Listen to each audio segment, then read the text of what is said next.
We are live.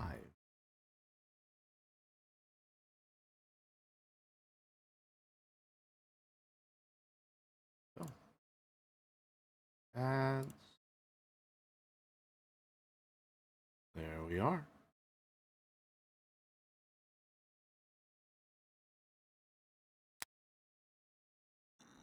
Big stretch. Howdy, Truth. Wormbird, hey hey. She slash Iterus, which I still need to find a simplified way of saying. Welcome, welcome.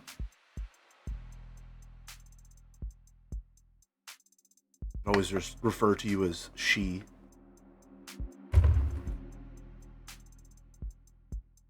Howdy, Maddie. Finally have the episode 2 title screen now. I've genuinely been waiting for the entire day for the continuation of my favorite little killer's self-inflicted disaster area of a legal career. I love Twitch with its 3 minutes of unskippable ads. That's me. That's me doing that. I'm doing 3 minutes of unskippable ads so that we don't have ads for an hour. I run all the ads manually so that we don't get random ass mid-rolls that suck. I also run them at the beginning or, whenever we take a break. But hopefully, and I'm taking up as little, it's time that's nothing's going to be happening. I've also been waiting for Jelly in your swimsuit, perhaps?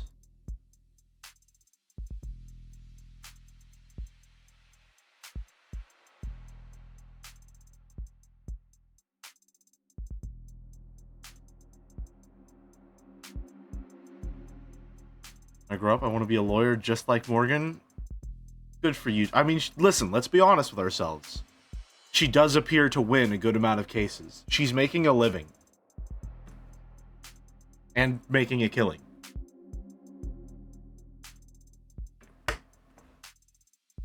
Just like Sebastian DeBest. She's won a case. I've never won a case. She don't run out of cases anytime soon either. Exactly. See a need, fill a need. And, don't see a need, make one. It's about supply and demand. If you're not seeing a demand, you need to change up the supply. Simple as. Things just need a little shake-up is all. Every once in a while, the market needs a little influencing, shall we say. At the Times, his name is Eustace Winter. I'm eventually going to play Edgeworth Investigations 2. I wonder if I will be mad about that name change. Because I feel like, pun-wise, Sebastian DeBest is a way better Ace Attorney pun name than Eustace Winter. Like, that feels like nothing. There's just nothing to work with there. Just Winter. The Adventures of Mrs. Crimnal Dufens. What a woman.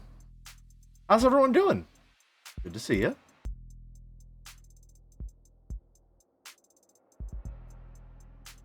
I think it may be a slightly shorter one again, probably 4 hours. I say slightly shorter if only because I've been shooting for longer stream times. Slightly shorter just means our usual time of 4 hours, probably. I'm hoping to make this a 3 streamer, so we will, defer to the court as to what a optimal stopping time would be.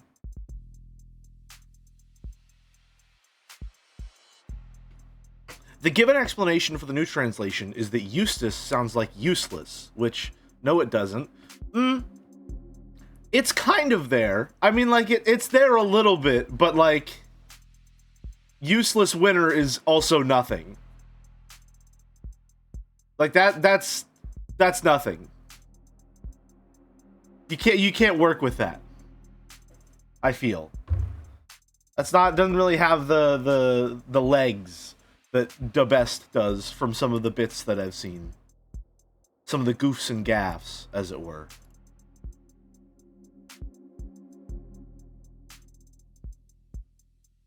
Eustace Murder? Oh no. A useless murder? Oh no. Anyway, hi, welcome to stream 2 of the Devil. I hate having to say of. It sounds awful every time. But yeah, of the Devil, episode 2. More of it. I hope we will be getting into the courtroom on this stream. We probably will be, I think. I remember with episode 2, or episode 1, I can't remember. One of my criticisms might have been that it took just a little bit too long to get into the courtroom. But I have to wonder if any of my pacing concerns are likely just to do with streaming and if I would be impatient at all if I was playing this by myself. Why is it called Of the Devil when you of in the stream, of out the VN in the text? So true, Yasuhira. So true. But yeah, I have a lot of not concern, like questions, confusion about that when it comes to pacing, because me personally, whenever I play games on my own time, unless we're playing like a 200-hour RPG, I don't really feel pacing problems a lot of the time. If you read them out, it would be reduced by the time 70%. Yeah, that's true. Reading it out loud does add quite a lot of time there. And of course, there's going to be chat banter as well. My reading speed is definitely a lot faster than my talking speed. So, that's definitely a consideration. I don't know. It's interesting to think about how streaming changes the way that I interact with games, I think. Because there are a lot of these games that I would definitely, in my own time, play at probably a much, much slower rate. I'd probably get into them way more thoroughly than I generally do. And streaming, especially variety streaming, incentivizes speed in a lot of ways. Because I don't want to spend too much time on one game for too long. Unless, of course, there's a lot of variety in that game. I will say, to be completely honest, I'm a little worried about the Great Ace Attorney coming up. I'm planning, obviously, to do games in between cases so that things stay relatively fresh. But that's going to be a lot of reading. It's going to be Of the Devil over the course of, like 10 streams rather than 3. Not 10. That's probably going to be closer to like 15 streams. Like Mass Effect length visual novel reading. I know reading out loud is akin to how taking notes during a lecture makes you feel very different compared to simply sitting and watching. Yeah, there's a lot of auditory processing that needs to take place. Is auditory processing, is that the right term? Basically, you just need to format it differently in your mind. Having to say it out loud definitely helps with a lot of information retention in that case for the most part. Although I think some of the social performance of streaming does also make it so that some of the information retention is lost. So who can, it's a win-win, lose-lose, who knows. Great Ace Attorney Chronicle is good, but holy shit, we were dealing with an 80-hour long gigantic. Yeah, it's a lot. It's going to be a lot, and it's going to be even longer than 80 hours because I'm going to be reading them out loud, right? That's going to be rough. It's like reading coding. It takes time and effort, but the result is different. I assume that makes sense if I know what coding... I don't know why I'm saying that. Like, I understand what you're saying exactly. That's how similes work. You've made an effective simile. Anyway, yeah. Time for Of the Devil, episode 2. Let us begin.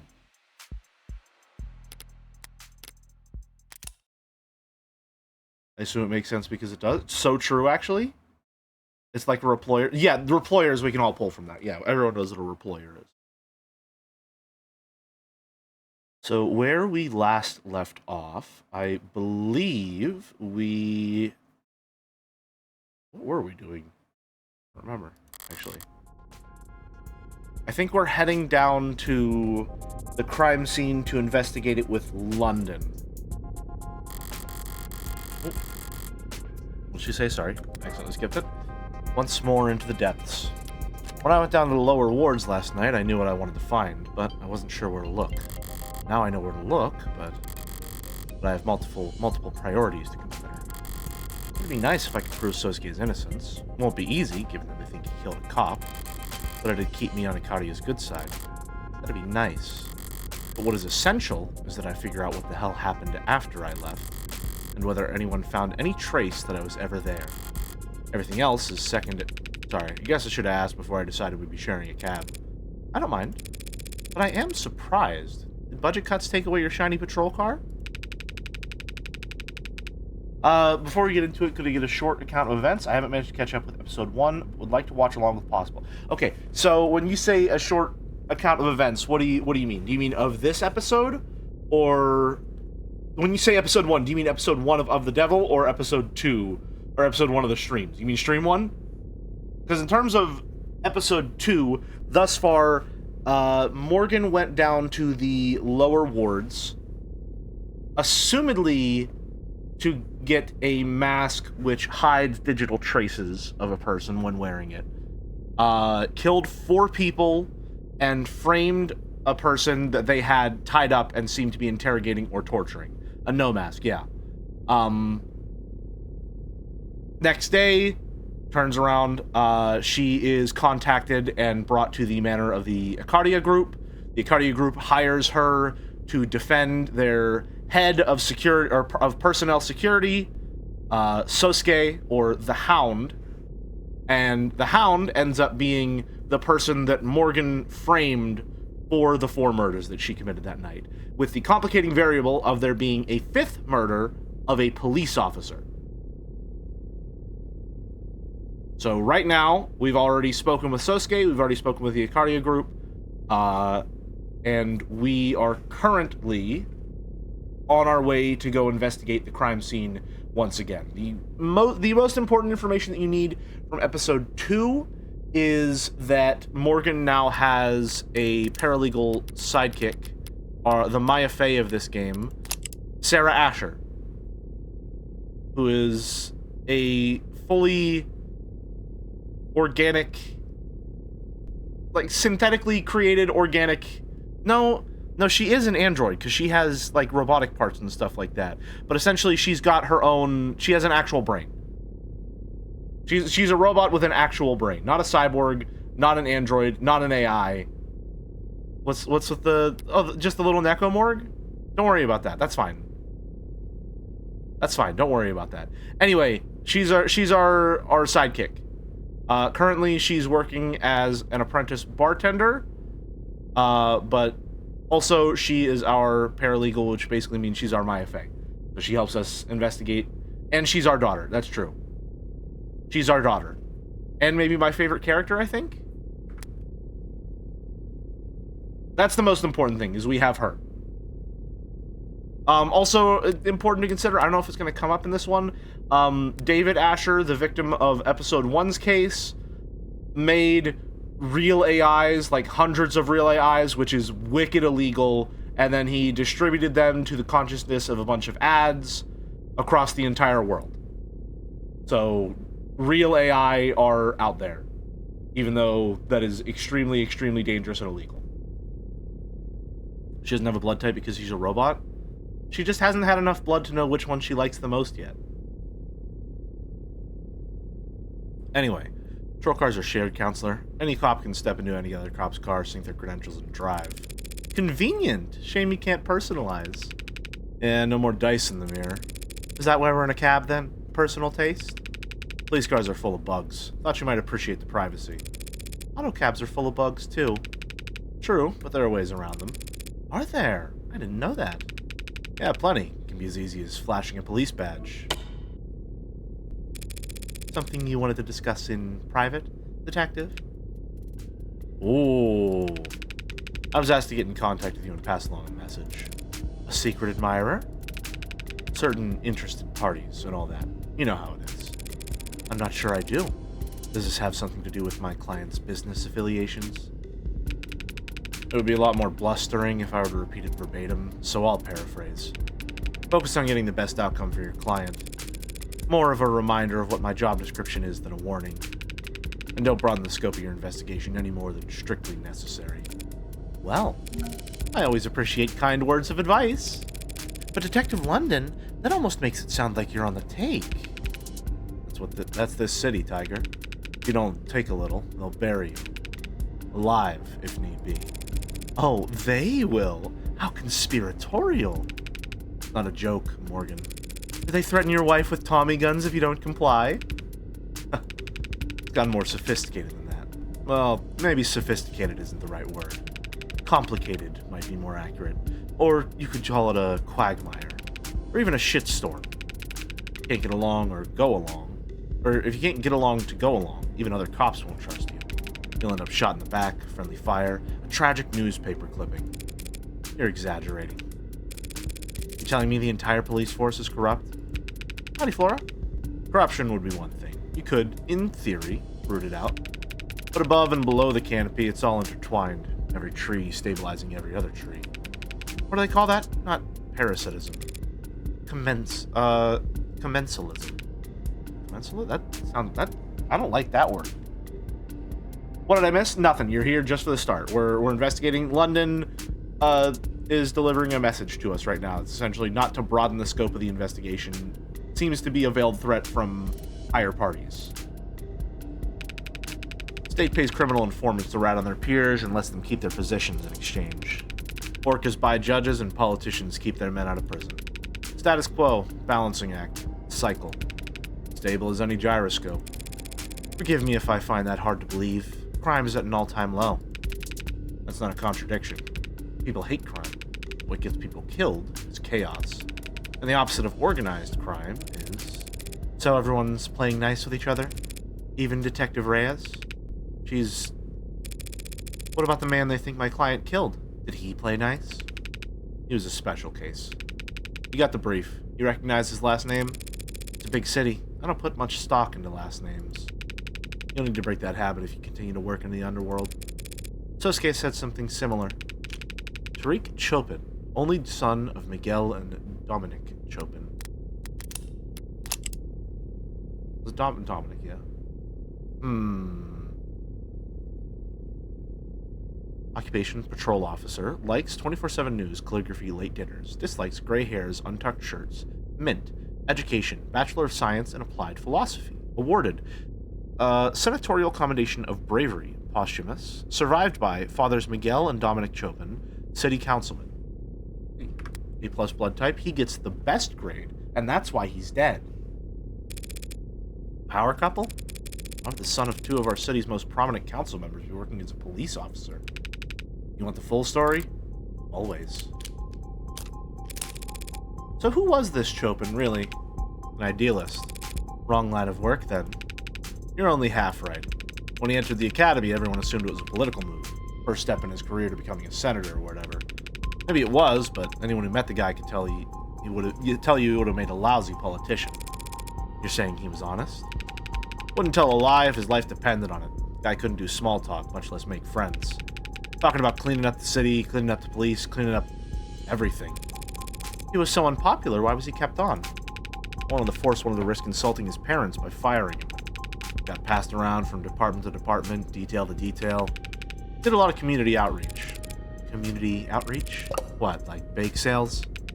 Giving talks at schools about saying no to drugs until you turn 21. Oof.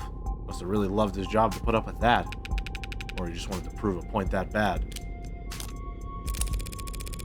Don't you try to save lower ward patrols for the more seasoned, better armed officers? We do, yeah. How'd you know that? By going to lower wards and looking at the cops you send there, of course. Chopin is pronounced Chopin? Chopin? If it's like the composer? Don't like that. I'm gonna keep saying it how I was saying it. As is the streamer way. Heard about it in Watch magazine last month. Oh. Chopin was the son of such powerful men. Why'd he end up in the lower wards last night? Maria? That... I don't know. Don't know.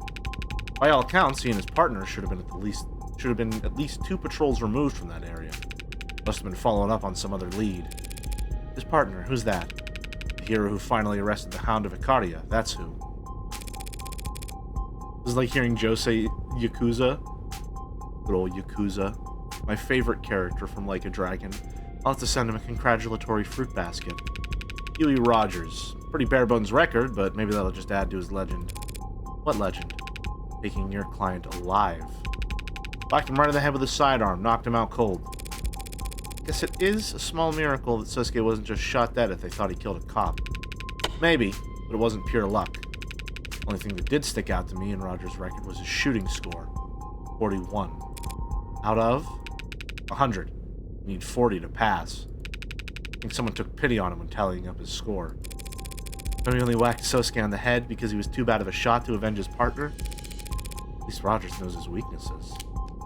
The Hound. Keep hearing that name. The Hound of Acadia. Cringe every time. No one actually calls him that, right?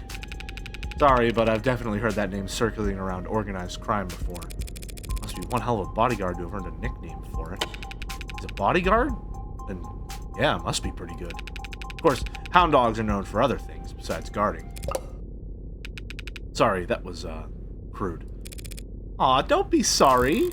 I don't even get enough of the joke to be offended. I also don't get the joke? Okay, that all makes for some interesting food for thought. But Detective London, if you are working for the Blue Bloods... I never said I worked for the Blue Bloods. It's more of a gig worker type thing, Tiger. I'm friends with everybody. If you are working for the mob in general, then... how do I know you're even taking me to the right place and not to... Whoa, whoa! I may pass a message along here and there, but I'm not... Damn. Hell, no one else is either. Whatever you're imagining, it's not that exciting, I promise. Not that exciting. Hound dog is old slang for horny, I think is the... Oh, right, yeah, no. Hound dog is like a player. Yeah. Or horn dog is... Am I getting... This is like old slang that I have a general idea. We're working with it. Sounds about right. Is it like this in every city? I think Albert, yeah. Handshakes and gentlemen's agreements behind closed doors. Disillusioned. The state has a great deal of power, Detective London. It makes countless rules. Now, I'm a big girl. I know those rules don't apply to people equally.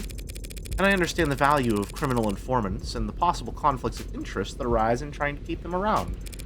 What I don't get is why the state has all this strength and it won't use it to just wipe the underworld off the map. That's pretty cold logic. I'd expect my state to be far colder. Hey, you ever heard this one? A politician, a CEO, and a mob boss are sitting at a round table with a gun in the middle. Who are you betting on? Oh, the CEO. CEO looks at a loaded gun and sees the bullets in the clip as inventory that needs moving. Plus, they're used to taking a job and setting up their golden parachute before anything else. I doubt they'd walk into that room without first planning how they're getting out of it. Fair enough. CEOs only get the job in the first place by convincing their board they can navigate high stakes. But it's a trick question, of course. Rock, paper, scissors has no trump card. A politician can bring the heavy arm of the law down on the mob boss if he doesn't shoot the CEO for him. The mob boss can have the CEO's family killed if he doesn't blow away the politician first. And the CEO can turbocharge the campaign of whomever the politician's opponent is if he refuses to miss the mob boss. Yeah, seems like you can make the argument to go in the other direction, too. You could. So the point of the riddle's meant to teach this. Whoever convinces someone else to pull the trigger comes out on top. Funny. So in the parable you set up, the gun on the table, that's the police? A blameless tool with no will of its own. Yeah. Though it was older men than I who set it up. Didn't realize this country's police were so powerless. However do you manage? I just realized, or figured out why London seems so familiar. He reminds me of the way Outsin drew canon. He does kind of have the features of a character Outsin would draw. Yeah, I see it. We used to have a partner that helped us out, a tiebreaker. Because all three of those powerful men would be screwed if a journalist told the world they were meeting together. I've got good news for you, Detective. Journalists still exist. I can introduce you to one. You could even take a photograph. Your Morgan voice is great, Smug. Thank you. Oh, I know they're not extinct. People will always write. It's just that no one wants to pay them. Or pay them to. Sorry, didn't mean to talk so much. Maybe it's nerves coming back down here. What happened the last time you visited? Something up? Didn't put you to sleep, did I? No. Actually, Your three-seat table reminded me of an even older thought experiment. God is omnipotent.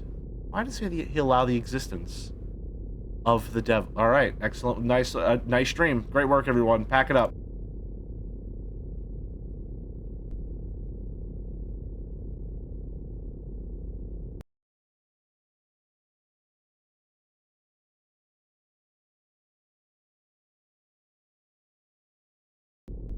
Cinema. Roll credits, baby. Let's go. They said it. They said it.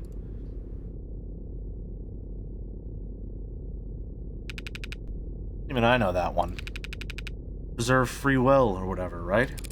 Yeah, that's the answer most people give. Now I'm wondering if it isn't a rock, paper, scissors deadlock like the one you just described. God lets the devil be so he'll terrify man, and man will always need God's warm protection. God needs man's faith, which can't be compelled. Of course, most people would also say God's long dead in the 21st century. We're still around. That leaves the devil in an awfully strong position, doesn't it? You guys picture three men in that room, don't you? Huh?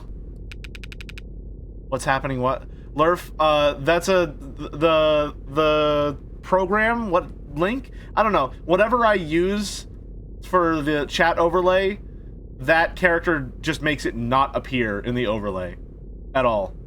It's just not there. So it doesn't show up. Lost forever to Vodland. Yeah, I guess I do. Sorry. Do 55 feminist rosaries for your penance.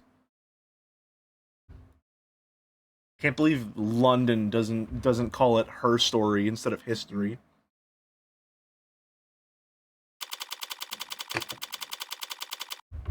Jelly's lying. There's no symbol that does that. No symbol that does what? Sorry, wait, no, that bit doesn't make sense. I said it out loud. I said it in red and everything. Woke lower wards. The dark woke agenda. Detective London. We're definitely not alone down here. But when you reassured your partner that we'd have company, I didn't think you were including blue bloods. Fia? Fia, is that you? Ah. You know, I knew I'd forgotten to mention. What? She's a liar, babe. Because I never said that. No, I never said that. Oh, come on, babe. That's what she's like. She lies for fun. Because that's what I call you, babe. It's a pet name. You like it. Fucking... She is a fidget tubby. She is a fidget tubby. Don't hang up. Don't hang up, baby. Don't hang up. Of course I do. We gotta get to work, hon. I'll have to call you back, babe. Something just came up. London, what is this? London, who is this? Counselor Morgan, this is Adelaide Hahn. She's, well, she's a blue blood. Hey, I'm a perfectly legitimate career woman. You're speaking to a... Cyanus? Cyanus Security Site Manager. Damn, Jelly just made up another voice effortlessly and now it's canon to me. That's how it goes. That's just how it do. Need anything, miss? Don't hesitate to reach out. A real business card? It even has a watermark. My god. Hahn's card. Has her number written on it. Adelaide Hahn's business card, listing her as a site manager of Cyanus Security, a known front for the Blue Blood criminal organization. Includes her personal contact number on top of her work details.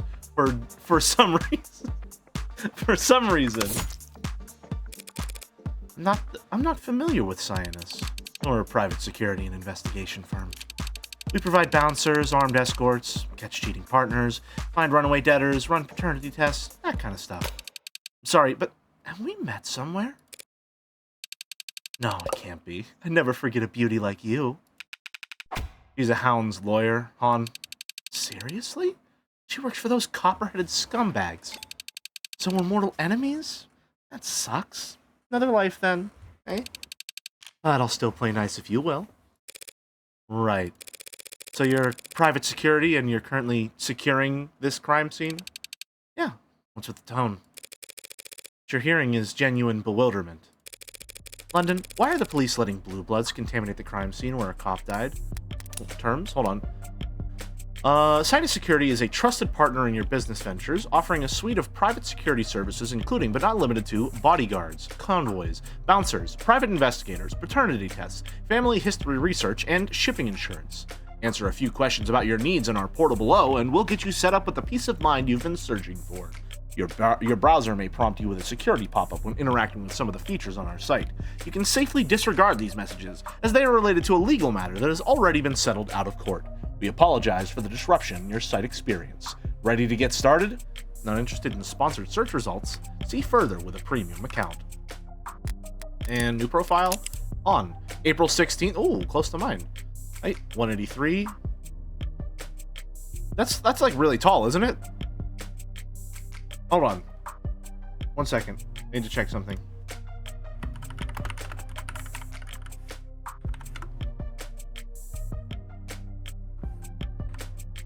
Okay, yeah.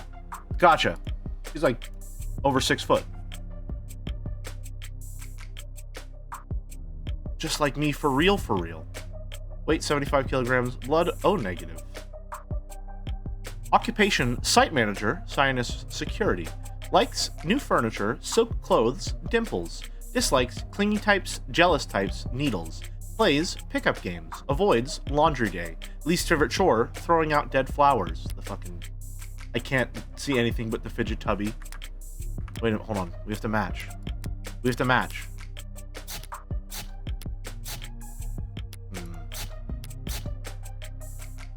There we go. Come on, we don't have cooties. If this wasn't the location where a cop died, we'd have already turned full control over to them. What? The police contract out the security around crime scenes to private companies all the time. And around here, the private company best suited for a job happened to be Sinus. Letting them conduct their own side investigations is a small concession to keep the peace. Small concession? They're probably in there destroying evidence as we speak. We have the arcs to preserve the crime scene. They could burn the building down and we'd still have a pristine copy. London Bridges is trying to save face. Police around here couldn't keep this crime scene off limits without our help, and he knows it. Gremlins would be smashing their shiny cameras and popping their expensive tires around the clock if we weren't here. Lower ward kids take out drones by tossing shoes at them for fun. Is that why you see shoes hanging off of wires? No, I don't know why that happens. It's just a thing teens have always done for fun. Mystery solved? Fine. Maybe the cops and blue bloods are all consummate professionals who never even bicker. What kind of impartiality can I expect coming in here to defend an Icaria? Well, you might get some ugly looks from those with less chivalry, but no one's gonna get in your way. We know how defense attorneys operate. We know damn well you usually win. No one's gonna do anything that'll let you worm the hound out of his life sentence on a technicality. Sure you wouldn't prefer that? Have him back out on the street so you can take another shot at him? Oh, so flattery. That's how you flirt. What does that mean? You think we'd ever manage to gun down the hound of Ikari in the street? Shank him in a holding cell? Blue Bloods took him alive just fine the other day, didn't they? Yeah, and look what happened to them afterwards. So you won't tamper the crime scene just because you want to make sure the state lobotomizes Sosuke for pentuple homicide. Yeah. I mean, we also literally get paid good money to do these kinds of jobs, so we have a reputation to maintain. Rate us 5 stars when you're done looking around, okay? Be sure to leave a glowing review. So, is this the main entrance? Front door looks about as heavy as I remember, but it's unlocked. What's that? How was the door found? How was this door found? Open and Rogers were the first officers on the scene, responding to gunfire. Someone heard that? Good thing I cleaned up fast. Checked the area, then entered through the front door. The door was definitely locked when I arrived, but it didn't lock it behind me when I left. I didn't have any keys. Admiring our handiwork? This is a Sinus installation. Who else would Blue Bloods trust to secure Blue Blood buildings? How does it lock? You never used a key before? I want to know how the lock functions. Does it lock behind you automatically? It's a good question. You looking to buy? Because I could set you up. It is a good question, Han. Why don't you answer it? Yeah, this model locks behind you by default. You need a key to get in if someone doesn't unlock it for you from the inside. Physical key? Physical keys can't be hacked or overridden by a police badge. Some people consider those useful features. Is that why the door's ajar? Looks like the lock's been destroyed. Was it found like this? Yeah, as long as one of the arcs has been up. Or for as long as one of the arcs has been up. Evidence? Front door entrance to the crime scene utilizes a physical lock and key mechanism designed to automatically lock behind you when leaving the building. The lock is currently damaged and non-functional. Trey definitely had to unlock it to let me inside. I didn't think to see if it had locked behind me after I left. Oh, do we have another piece of evidence? Or terms? ARCS, Augmented Reality Crime Scene, abbreviated as ARCS, is an investigative tool in which data harvested by sensors worn on first responders is used to reconstruct a physical copy of a pristine crime scene, programmed and distributed by a small number of corporations, and frequently modified or even personalized by local municipalities. That's a fun word to say. ARCS systems are used by every major police force, most insurance investigators, and many law firms. After its introduction in the early 2060s, the technology briefly came under public scrutiny for the independent news organization United Mediacasters, when the released a series of reports claiming that ARCS data was regularly edited by corrupt officials to erase state secrets. These reports were later found to be fake, and the UMC was exposed as a subsidiary of a cell corporation within Lambda Work Solutions, who were marketing a number of alternatives to ARCS technology at the time. Board members at Lambda denounced the actions of said cell and offered assistance to their former competitors in suing leadership at UMC, but the proceedings and settlements in those lawsuits remained sealed. Definitely wasn't locked when me and Reyes arrived, which was around 10:20 p.m. Hang on, you and Reyes, what, were you the second officers on scene? That's right. We weren't far from the 1099, or we weren't far when the 1099 went out past quarter past 10. 10:999. I don't know why I'm having a little trouble reading today. I apologize. 10.999 is an emergency response code utilized in municipal systems around the nation, most frequently to signify that one or more first responders' lives are endangered. 10.999 is good. Most police departments' standard issue suite of biomonitors allows for this code to be sent out across emergency networks automatically when cardiac activity is disrupted or blood pressure changes rapidly, due to the non-negligible chance that moderate exercise could be misinterpreted by biomonitors, leading to false alarms. Some departments make it a policy to avoid enabling the automatic alert function. I see. Long way from Precinct 254, isn't it? We were in the area. Awkward. You want the tour, then? Actually, I'd like to check out the alley first. You know the crime scene's on this third floor, right? Yeah, but it has a window that opens to the alley, doesn't it? I just prefer to start at the bottom and work my way up sometimes. She's probably going to say something about that. Sure, we can start there. Just be careful where you step, if you like those boots and all. Amazed that she didn't take the shot at an innuendo there? Yay! Reading comprehension! Let's go! Our problem with Blue Bloods and cops running security. I don't know who to blame for leaving their shit here. I'll give them more high ground to whichever part of society learns to pick up after themselves first. Bombing ruled out in university fire. Big stretch. Panic abounded last week on campus when the computer labs of Nord Technica University were set ablaze in the early hours of the morning. Students and faculty skirted the campus in anxious, hunched postures as federal agents descended on the lab's vicinity, searching for signs that could point to the culprit. But as of today, the fire has officially been ruled an accident and successfully traced back to a cooling system failure in the basement's main server hub, a freak accident that has provided simultaneous relief and confusion to the community. When the fire was first reported on, many were quick to point out its similarities to other fires and bombings recently reported as sweeping eastward across the nation. Dubbed by some members of the press as work of the Witch of the West, each incident appears to have targeted data infrastructure, hitting state, corporate, and academic nerve centers, and leaving behind significant financial grief in the aftermath. Hundreds of thousands of files related to student debt, all of it non-recoverable, said one anonymous campus security specialist after their university students' registry records went up in literal smoke. We're reaching out to alumni as quickly as we can to try and piece their records back together, but frankly, a lot of them have been less than eager to speak with us, and we may have no choice but to re-examine payment plans from our current students' tuition. Federal investigative officials have no formal comment at the time, but some local law enforcement officers have described seeing federal agents frustrated with the so-called witch. Is that so? She does exist? Criticism of the response has begun to surface from the political realm, with Senator Colt now formally calling for the Director of Investigation to testify, quote, sorry, testify as to the progress or lack thereof in the search for the serial arsonist and other notable. Hey, we don't seem to have your ID in our database. If you fill out a simple form for us, we can get you the rest of this article along with a ton of other cool offers and limited time sales served exclusively to a compliment ID 09 like you. I feel like I've heard stories about bombings out west the last few months. I didn't know they'd all been attributed to one person. They're now calling them the Witch of the West. There's no mention of victims, only data centers being targeted. But clearly this witch is hitting someone where it hurts, if they've now got feds involved. Well, are feds involved?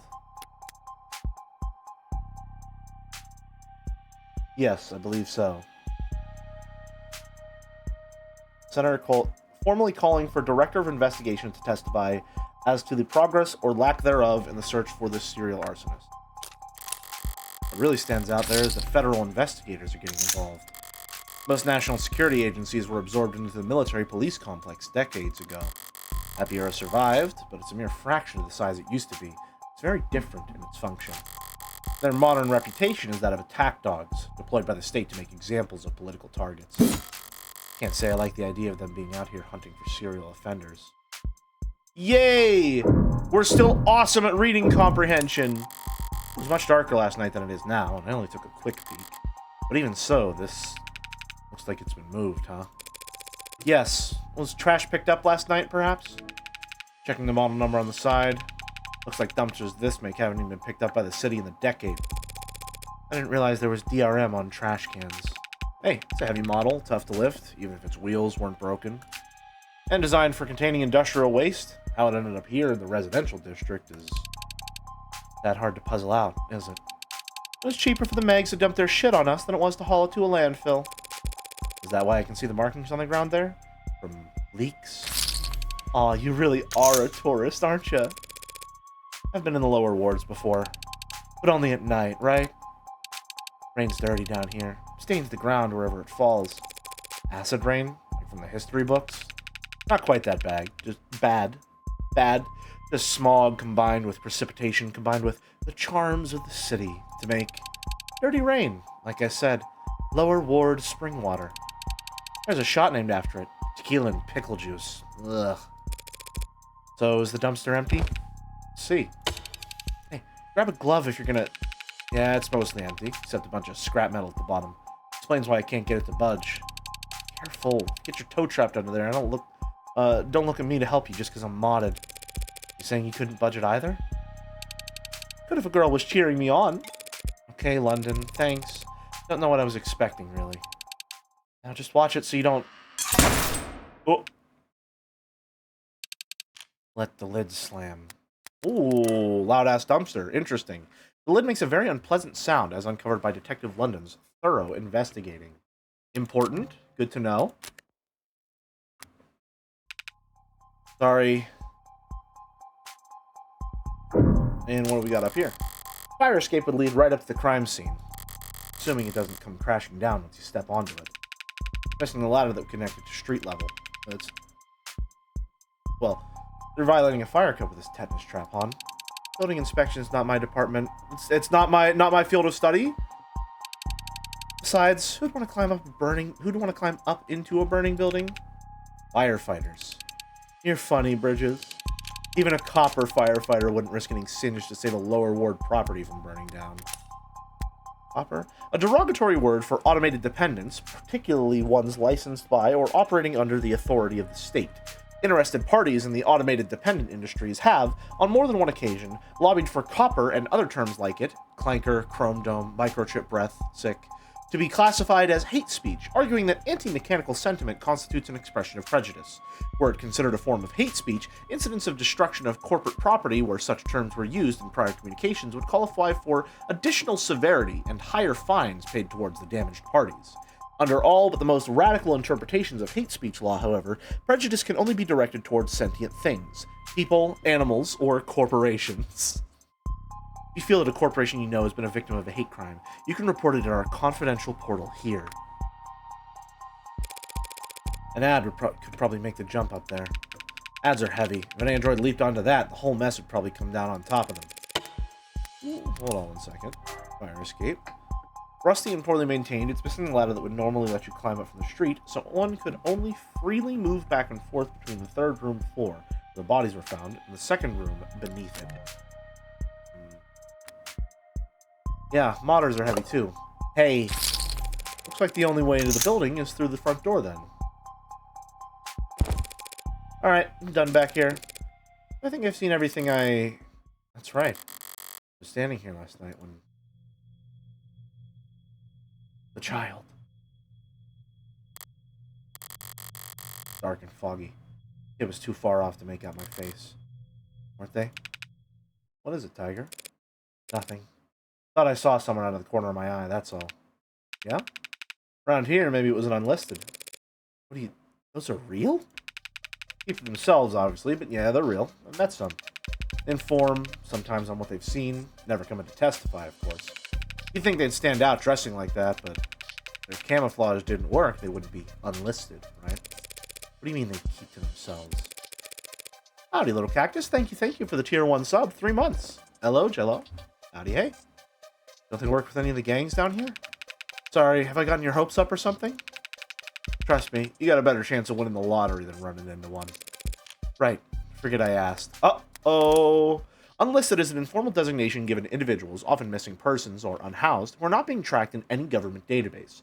For much of the 21st century, individuals of this description were most often undocumented immigrants. Following shifts in immigrant patterns and the implementation of the Military Service Citizenship Program, aka the Minutemen Bill, undocumented immigration has sharply declined. While many non-citizens do live and work within the country, they are tracked through immigration monitoring and services or as part of their military service agreement until they either leave the country or are fully naturalized at the end of their service. Today, unlisted mostly refers to small groups of seasonal workers who travel the country in migrating caravans to find work, undercutting corporate contracts on various agricultural or fungal installations. Some anthropological studies have described groups of unlisted living in urban, generally poorer areas as what are effectively homeless communities. Unlike most homeless people, the overwhelming majority of whom are unhoused for less than 2 weeks, these unlisted actively refuse state housing of any housing assistance or assistance of any kind. Concerns about malnourishment, illiteracy, extreme poverty, and rampant mental illness within enlisted populations has, at times, spurred outreach programs that attempt to contact them. But by their very nature as unlisted, actual data on their quality of life or cultural practices is virtually non-existent, making most politicians hesitant to commit resources toward these causes. Ready to go inside? I think so, so long as... No, I'm not with anyone else. It's just me here. Because she's shrill, princess. And delusional, you know that. I'm sure she'll catch up. So, you were saying this used to be an apartment building?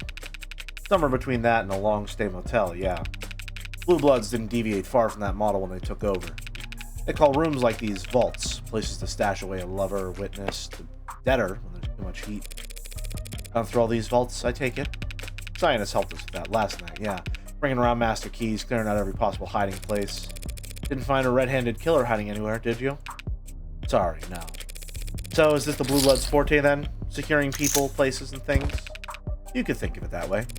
Guess I always assumed gangs made their money through drugs. Well, the Blue Bloods do deal here and there, but narcotics has been a rich man's game ever since the CDCA rolled in. A series of laws passed in the 2060s that decriminalized all narcotics use and established the Bureau of Narcotics Oversight to administrate the production, licensing, distribution, and taxation of drugs across the country. Overwhelmed by civil unrest and eager to replenish government coffers, the CDCA were intended to reduce the backlog of criminal cases across the country and provide much-needed tax income, while also incentivizing immigration with the promise of amnesty. In what was considered a domino effect, other major nations around the globe passed comparable laws to build up their own depleted war chests and revitalize their local economies. The so-called white wave of global amnesty overturned the international drug trafficking market in just a few short years. The gray wave followed soon after as money-starved criminal organizations waged economic and literal war against multinational corporations for dominance of this new gray market. Fierce competition for government licenses to produce classic narcotics emerged alongside a race to develop new, more powerful designer drugs and to monopolize on their sale in the months it would take for the government to identify and legalize them. While rates of addiction and overdose deaths have dropped since their peaks in the last 2 decades, the dangers associated with untested designer drugs and drug distributors' eagerness to earn new customers has continued to fuel the debate over the legacy of the CDCA and the white wave as a whole. On the funds to ride the gray wave the way House Acadia does, you can make a killing. You've got the market cornered from black to gray to white to pure green profit. The Blue Bloods hate that they have to make do with all the scraps and the Megs of the house don't bother producing en masse. Professional jealousy. How ugly. Why can't these underworld overlords, that's a tongue twister, holy shit. Underworld overlords just bury the hatchet, get together and screw over the consumer like reasonable people do. They've tried, if you believe the rumors. About a year ago now, there was some kind of meeting, an olive branch from the Golds to the Blues. Apparently, the Blue Bloods had a product that the Acadia wanted to distribute. The Acadia sell legal drugs now, though. And what kind of product did the Blue Bloods have that the Acadia couldn't manufacture? Not sure. Maybe that's why it went south so fast. Blood was spilled in less than an hour. The Acadia aren't the type to keep negotiating after being spat on like that. And so, the Blue Bloods remain firmly planted in their lower wards niche. They might not like having to take the low end, but they are filling a gap in the market. And that's every proper capitalist's calling, right? Besides, the workers certainly appreciate their protection down here.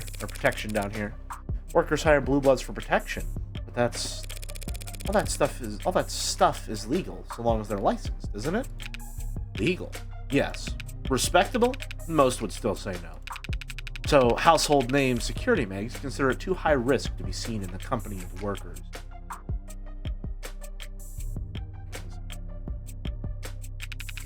Doesn't help that their average board member is easily pushing 60 years old. You aren't that far from pushing 60 yourself, are you? Matter of opinion. Besides, I'm a very modern, forward-thinking man. Did you finish those 50 rosaries already? Right. And the Acadia, they don't, compete in the market? No. People at the Acadia's height might patronize a courtesan or two in the Cloud District, but they'd never lower themselves to work alongside one. Courtesan is a lovely word. Hypocrites. That much I understand perfectly. The hypocrisy is the appeal for them. The rules don't apply to me. Couldn't ask for a more pure expression of power. Damn. Worse than I remember. Like a demon tore through the place. Seriously. What the hell happened here? That's what we all get paid to find out, right? Yeah.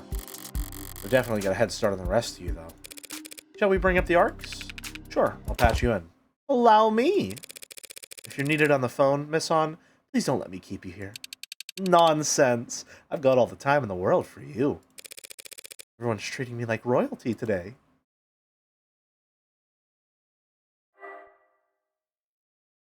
Yay! Crime scene investigation. I remember liking these parts.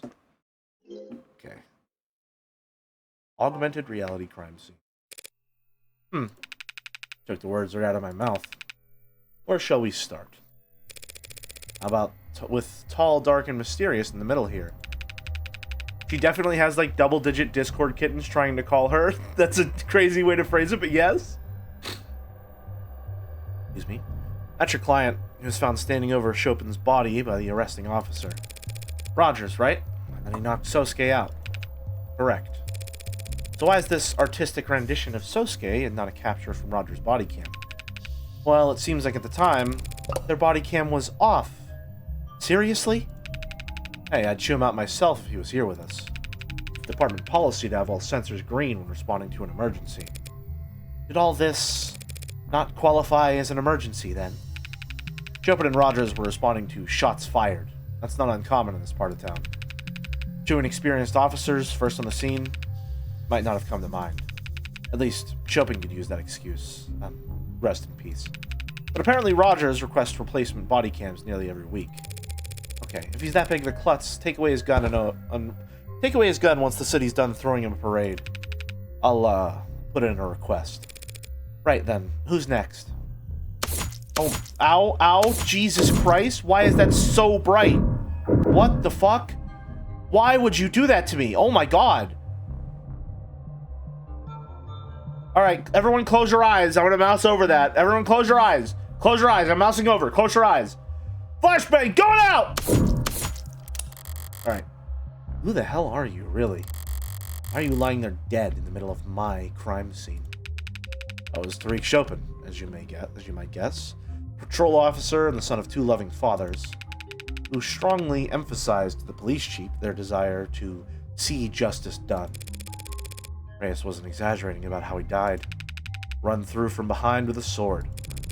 So he would have been standing in front of the desk, and he was impaled. And he collapsed to the floor face first, and the sword got stuck in the ground. Bad luck for the attacker, I suppose. Yeah, Dr. Satos noted that in her report that the stab wound was, in her words, jostled. Pardon? Like the attacker tried to pull it out, but it was stuck, so they had to jiggle it around. Hey, it's probably what saved Roger's life. Kept your client distracted and disarmed long enough to give Rogers time to rush in. Allegedly. Not where I left you, that's for sure. And according to Sosuke, the one thing he does recall after I passed the baton to him is gripping his sword. You're not giving me much to work with. Fingerprints on the grip match your client's right hand, by the way. Here I was, getting my hopes up. And it definitely wasn't suicide, because no one else's prints are on the damn thing. Bloody weapon found at the scene of the crime, impaled the torso of victim Tariq Chopin. The steel is chipped at several points, especially the tip. Fingerprints on the handle match the right hand of Sosuke Ikaria. No other prints found. Blood residue at various points of the blade matches the DNA of victims Chopin, Miller, and Trey. Another murder weapon I had to wipe my prints off of before taking my leave. It was indulgent, trying to take Trey's head off. It wasn't my only indulgence either. Must have gotten Miller's blood on the blade tip when I dragged it across the floor. Anything else? Terms? Worker? When did we get this one? Abbreviated form of sex worker. Worker is shortened form of the term sex worker, generally used to refer to individuals who are legally licensed as such, as opposed to those who are engaging in sex work outside of legal guidelines. Sex workers operating in high-end establishments, generally in specifically zoned municipal districts with high median property prices, cloud districts, and catering to only specific clientele may be more commonly referred to as courtesans. Okay, so that one didn't turn purple for some reason. Unless it didn't, I missed it. Please sign in to verify your age in order to display the full search results of your query. I ruled out suicide once I saw he was stabbed in the back. Thank you. There are papers scattered underneath his body. I knocked them off the desk at some point. Maybe when the tall one hit the ground. Maybe when I was swinging that bat down on... Hang on. What kind of paper is this? I can't read a word. Really? You should get that looked at. My vision's 20/20. What am I looking at, Ms. Site Manager? Those docs are internal business, ma'am. Nothing to worry your pretty little head over. How do you know they're internal business if we can't read them? You've really never seen red ink before? Never heard of it. It's a corporate information security protocol. Files with special flags trigger specific print commands if you try to make physical copies. Makes it use some kind of special ink. Try to take a photo of it, and it comes out like a bright blur. Paper's special too. Too much heat, humidity, becomes illegible. Corpse bleeding out on top of you is a lot of heat and humidity.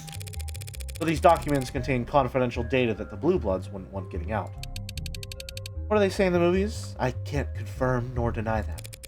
And if I subpoenaed the data? Do your worst. We got lawyers too. And unlike your client, they've got all the time in the world to stall. Besides, you and I both know exactly what the Hound's motive was. And it isn't written in those pages. It's written all over his busted up face. Sure. But you won't mind if I copy down whatever I can anyway, right? I wouldn't have any legal reason to stop you if that's what you're getting at. Read ink. Oh. Okay, well, I would like to... Read ink. Documents found at the scene of the crime, mostly blotted out by the corpse coming from... the blood coming from Chopin's corpse.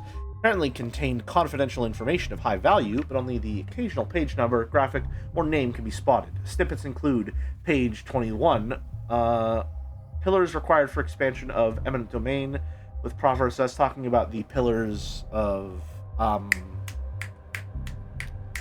the Atlas pillars, assumedly. Eminent domain with proper payments to support for construction, Re-election councilman long to push for, colloquially referred to as the lower wards. Vote upcoming. Stress the importance. OPSEC at the highest level. Interesting. Scan this body. Was he always missing an arm? I don't remember him being like that. Blood loss from the neck. Even I can tell that much. Stabbed with a bladed weapon right near the carotid artery. Very efficient. Not the kind of kill someone can make without prior experience. My client's a humble bodyguard. Come on now. I know you got a job to do, but you'll shame him if you don't let him take credit for this one. Miller was no joke in a fight. Take him out with one clean stab to the neck using his precious signature katana. The hound must have been itching to brag about it. I'll defer to the medical examiner on this matter. Thank you very much. What do you mean? Sato said the same thing. Katana to the neck, in not so many words. Miller's blood even on the katana? Yes. Because you dragged it through the blood. Even if it is, why would the medical examiner assume the katana was used here when my knife is a much better fit for... My knife. Where is it? Where?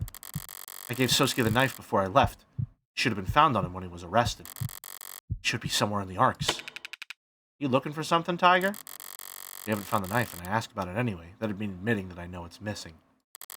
If I tell them Sosuke mentioned a knife that only the killer would know about, I'd be ruining my case before we even enter the courtroom. Or worse, pointing the police in the direction of the knife's real origin. No, Was anything found on my client's person when he was arrested? Besides a gun, a sword, and a bunch of blood that did or didn't belong to him? No, not even the lint in his pockets. Why do you ask? No reason. Sometimes you gotta shake the tree to see what falls out. Or so they say. Oh, you were blindly guessing. I've been there. Something must have happened to that knife. Couldn't have just disappeared. Not from a crime scene locked down like this. Okay, so then that means...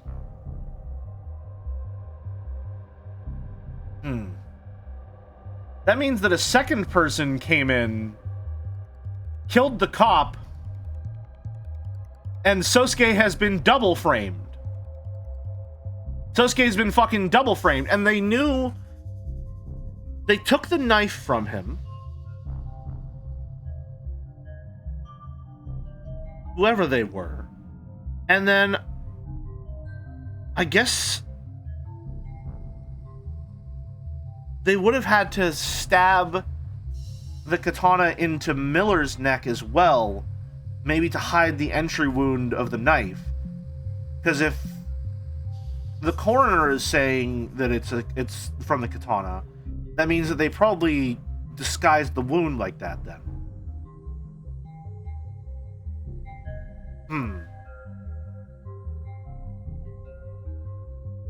Other officer is looking real sus right now. I doubt that's it, but definitely a possibility. Couldn't have just disappeared, not from a crime scene locked down like this. What is this? Red ink tech. I think we got the idea there. Need to find it, but I can't just go looking for it. Is this what it feels like to play with a handicap? Assess. I'd advise you to brace yourself before opening the autopsy photos on this one, counselor. Yes, this is sufficiently obfuscated. A lot to take in. Skull was crushed? Yes, but the cause of death was blood loss from a laceration across the neck. He hit the floor and bled out in seconds. Everything else you're seeing here is post-mortem. Overkill. Not the word I'd use for this kind of shit. Oh, calm down. I didn't do it for the fun of it. In this specific instance. The victim had modded eyes. Seems to me like someone just didn't want to take any chances. Bullshit. No one in the lower wards would get optic mods with recording functionality. You wouldn't be welcome anywhere. You gonna claim the Hound of Acadia didn't know something that fundamental? Nah, he bashed his brains in for the fun of it. I'm sure a law-abiding citizen like yourself, we're all the scum of the earth who deserve. I'm pretty scummy myself, Defense attorney, remember? Who the hell deserves shit like this? Deserves? What does that have to do with anything? I take it this bad as what did the deed? Matches the splinters found inside his wounds, if you had any doubts. Nothing here about Sosuke's fingerprints. Think we can get any? You think we can get anything but partials off of that? It's practically splinters. Makes sense. I was the one who actually swung it down, and I was wearing gloves by then. Whoever did this, they were damn enthusiastic. You know how hard they'd have to swing to crush a skull? To break the bat itself? I can't imagine. A cheap wooden bat used to bludgeon Trey's skull post-mortem. Splintered beyond repair during the bludgeoning, fingerprint analysis has proven inconclusive, returning only partials. This barring Sosuke from exiting the other room before I used it to destroy Trey's eyes, but no one else knows that, and I have no way of informing them. What a pain. What a drag. There's some faint blood that's been smeared here. Did it belong to this victim? And Sosuke. I wonder if maybe the bodies hadn't gotten moved around for some reason, but the client's legs and feet were soaked in others' blood when he was arrested. And he would have had to sneak up on Chopin in order to stab him in the back. You think he slid his feet across the ground to avoid making noise? Does he say otherwise? I'll let you keep guessing on that one.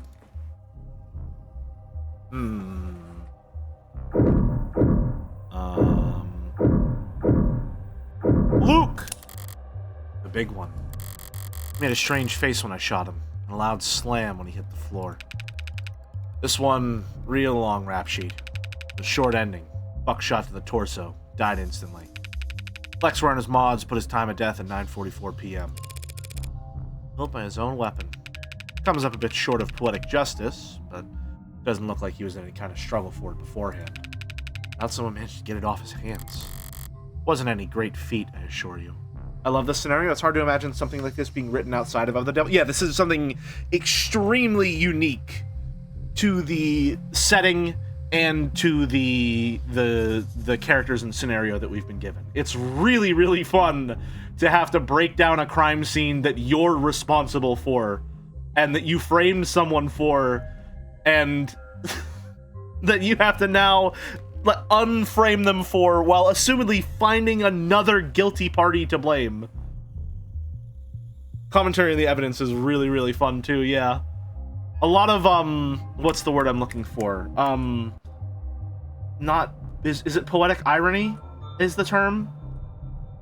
A lot of really, really fun writing playing in that space there.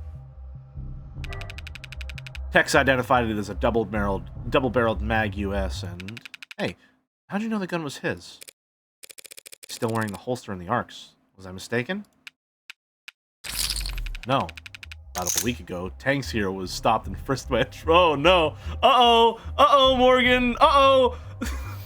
That was almost a big fuck up, Morgan. Uh-oh. Stopped here and frisked by a patrol unit. They found this gun here on him. Found this gun on him, and they just handed it back to him. He bought and paid for it above board. So this gun isn't jailbroken. You'd have tag data from the murders. No, we don't. Strange. According to the text, the gun is jailbroken. What happened between last week and last night that he'd get the tag stripped off? Something that'd make him think this piece would see action soon. Examine. Creek's fine wood desk. Seemed particular about it. Maybe in no small part because it had a priceless no mask hidden inside, but I assume you'd been through this datapad here? Front to back, but we didn't find anything we didn't already know. Seems like Creek was smart enough to use it for payments and nothing else. Simple datapad with an attachment for processing non-standard identification info, commonly sold to allow payment processing of unusual or rare forms. Besides some partials, fingerprints were found matching those of Creek and Officer Chopin. Technicians have confirmed that the datapad is locked to Creek's fingerprints, making it difficult to find anyone else to use it. A dart card is stuck quite firmly into the attached card reader. Couldn't avoid touching it. Had to at least pretend the dart card would work. And gangsters need spreadsheets, hence the paperwork you see scattered about. They really did everything by hand. Triple P is what they call it over in organized crime, paper and pencil protocol.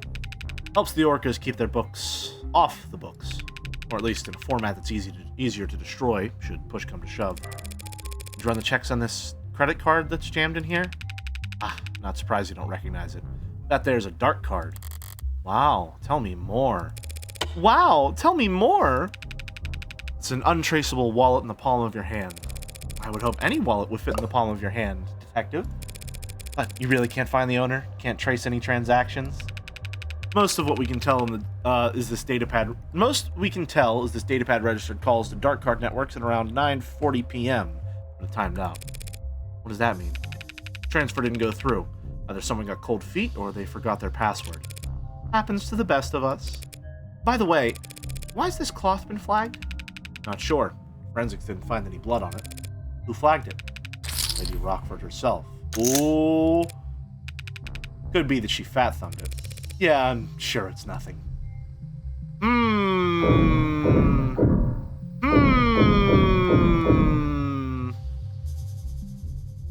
was something I saw over. Oh, a second thing over here, didn't I? Oh, there's a lot more in this crime scene than I thought. Read? Papers scattered all over his desk. Suppose I'm partially to blame. I didn't exactly memorize his setup before I started searching for the mask. What's this? What did you find there? A note? Looks like Creek's handwriting from the other files I've seen. M. Ikadia. Looks like M. Ikadia, actually. He's dead, London. I was gonna let the spelling mistake slide. Right, sorry, but M. That's gotta be Makoto, right? You know Makoto? I know he's the Ikadia's heir apparent. From what I hear, he's an appropriately frightening young scion. He's really quite something. Why would his name be on Creek's desk? He was Creek's real target the other day. Sosuke was some kind of consolation prize. Bagging the Hound was a consolation prize. I really hope that the cop you're with turns out to be the other culprit, so you're just both pretending you don't know the scene. That would be interesting. I don't think so, since London's like the gumshoe type. He's here, assumedly, for the long haul. But that would be a very, very fun twist. That'd be really cool. Yeah. Like no one taught them not to stare at the sun.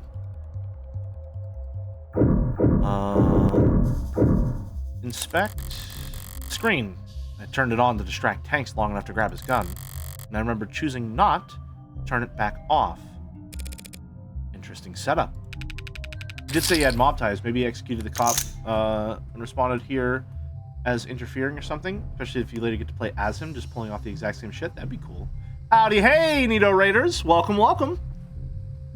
We're in the middle of a crime scene investigation in episode 2 of The Devil, His Due.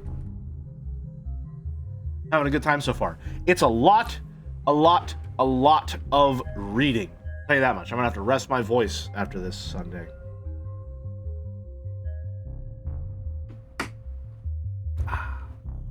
Having a good time though. What were you folks up to? Anything cool? Anything? Sorry, I started trying to say cool and good at the same time. Anything cool? Anything interesting? Hypogea. Never heard of it. Let me know what it's about. It was blaring when we arrived. Sound system, I mean. One of the CS techs is a real audio file. Said it broke her heart out loud. They must have blared the speakers all the time. Wears it out, she said. I wouldn't count on orcos to value the longevity of their tech purchases.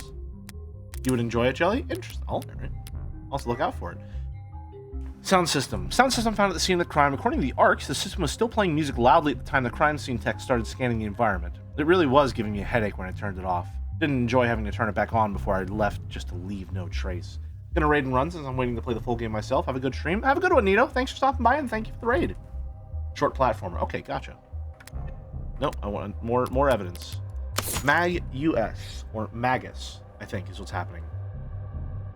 A short-barreled maglev firearm recovered from the scene of the crime, registered to Anchor Ton, aka Tanks, found on Sosuke Ikadia's person when he was arrested by Officer Rogers. Fingerprint analysis shows that Sosuke Ikadia gripped it in his left hand.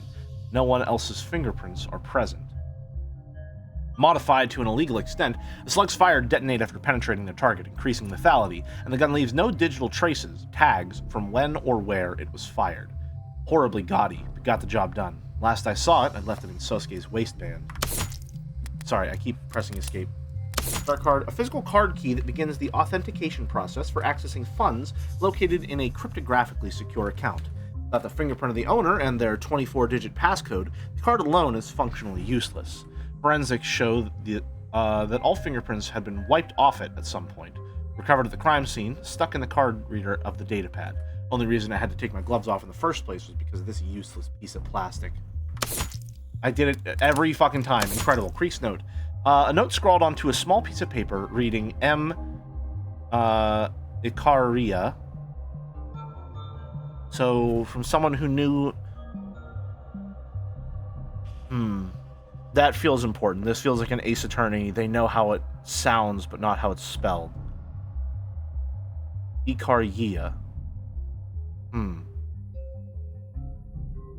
No. Phonetically, that doesn't even make sense.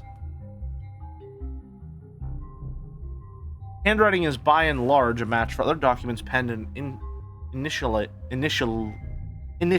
by Creek found at the crime scene.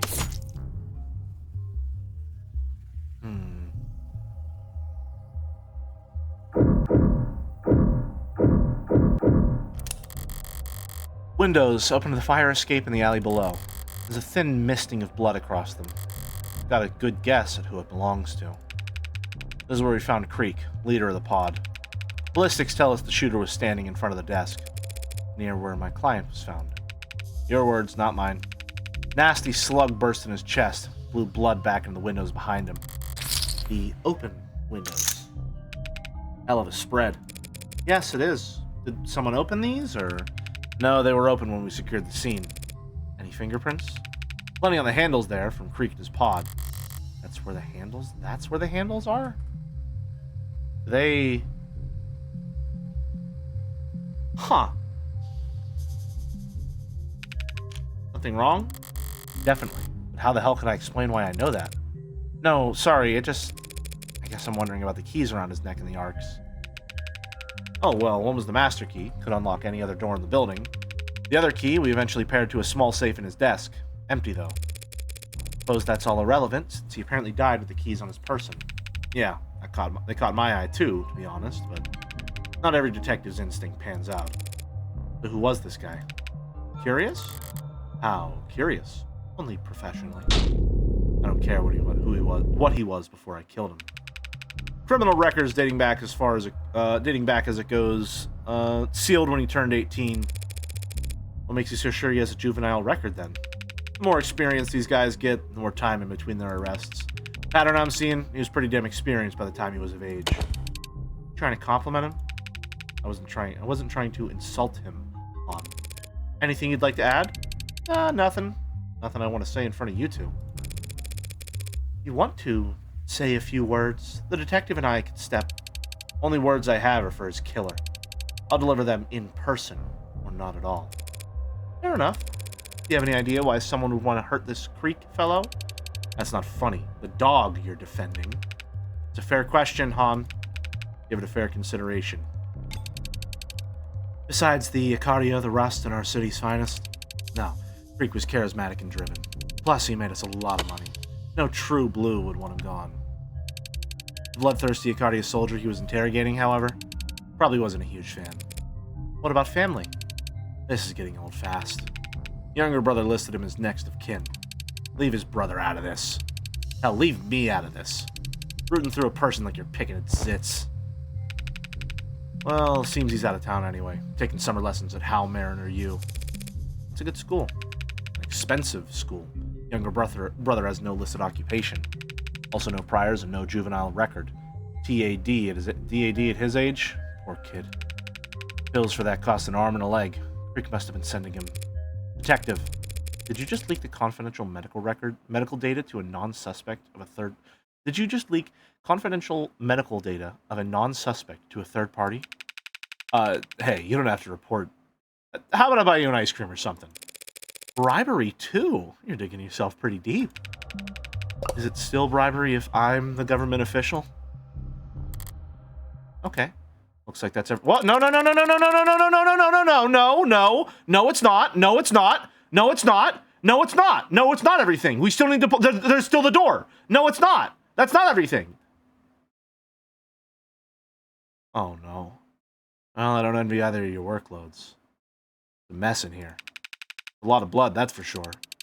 I'm impressed you haven't gotten nauseous, miss. I'd be right at home if you all weren't poking your noses around. Shoot, I just remembered. New sound effect. I'll never hear the end of this if I don't check in with my partner after saying I would.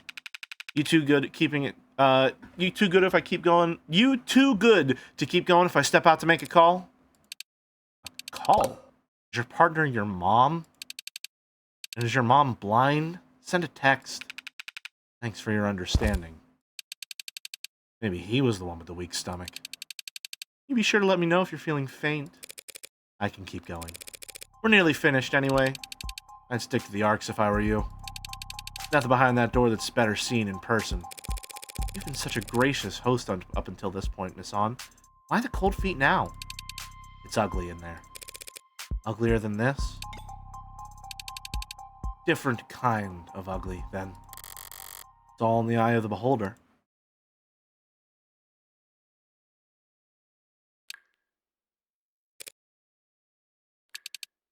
I warned you. Don't worry. I can stomach it just fine. So long as I can understand it. Why did Creek's pod torture my client? I don't know that they did. Sosuke told me they electrocuted him. They probably just grounded him.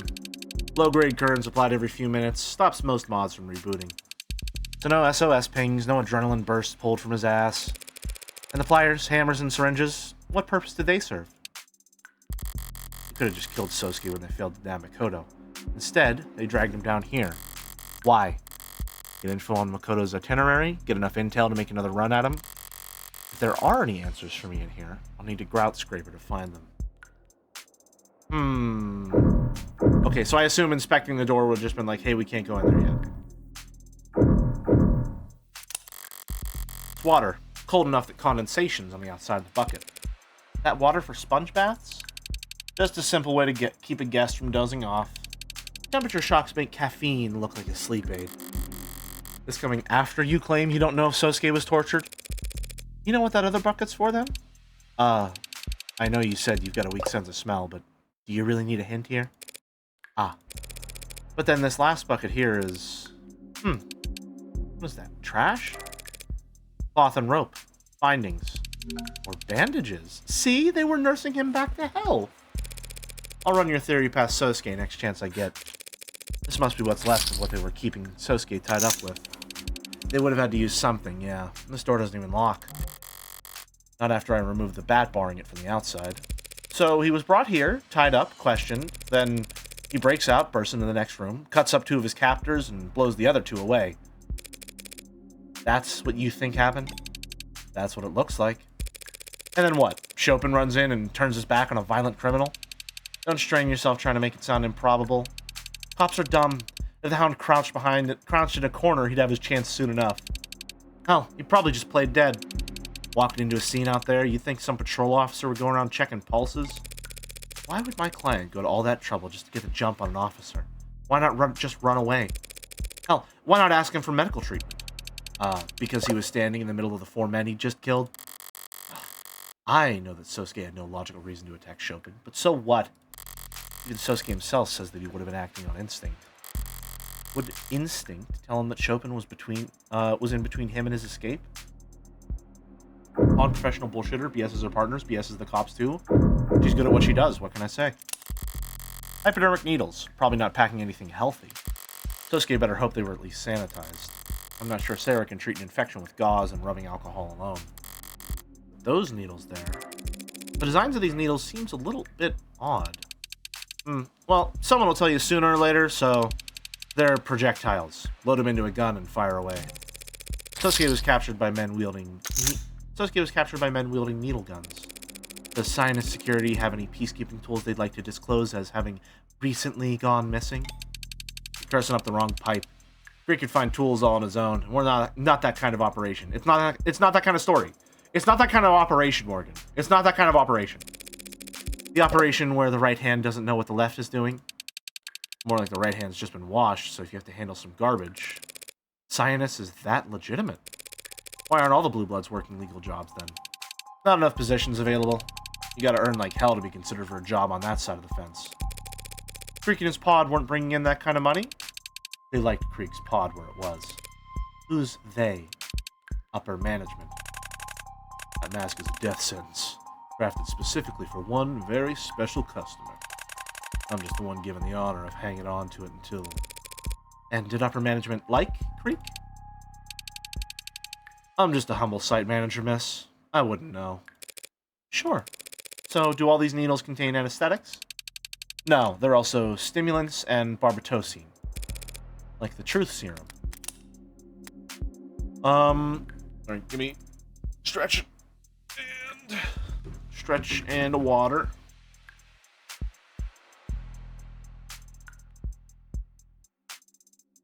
And that's good.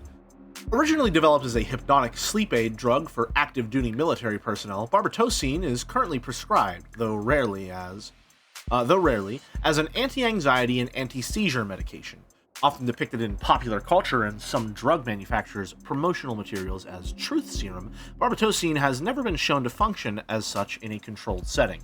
When compared against a sampling of liquors ranging from 40 to 80 proof, barbitocine resulted in truthful confessions only 0.2% more often, and no subject admitted to providing information that they were not already comfortable with divulging. Users also frequently searched for how to tell if someone is cheating, where to buy a lie detector, see who has me muted on social media. Windows? Huh.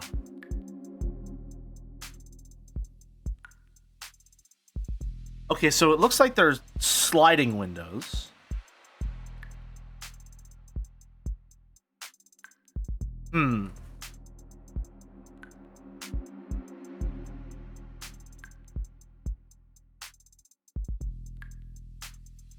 So the windows, I think the piece of evidence that's going to come into play there is that the windows were obviously closed whenever the shot was taken. Which we know. I think Morgan's probably going to comment on that in red. The windows at the scene of the crime, positioned behind Creek's desk, opens to the alley and the fire escape. Blood spatter across the windows has, through forensic analysis, been traced back to when a maggot shell split inside Creek's ribcage, spraying blood and viscera behind him. Fingerprints on the handle match Creek and the rest of his pod. Projectile hypodermic needles recovered from the room when Sosuke was being held. The contents within matched the non-lethal anesthetics found in Sosuke's bloodstream at the time of his arrest, though other needles were found containing stimulants and drugs commonly marketed as truth serums. And hardy cloth bindings found inside the room where Sosuke was held, stiff with dried blood and clearly cut with something sharp. You can get sued for selling it as such. Makes you talk. Doesn't make what you say the truth. So they wanted Sosuke talking. What did they ask him? If your client can't remember or isn't willing to recall, there's really no one alive who would know, yeah? And lastly, ooh, that one flashed red when we clicked on it. Has all this blood been tested, Ms. Han? Enough of it has. Besides Sosuke, who else would it belong to? That's a bit lazy, but it's not as if there's more here than the last time I visited. Sosuke really did lose a lot of blood. By the time he stumbled out of here, a stiff breeze should have been enough to knock him over. Is he really such a badass that he still managed to take out a police officer before he'd even noticed? Not as if I feel nothing. Someone else's handiwork. Product of their violence.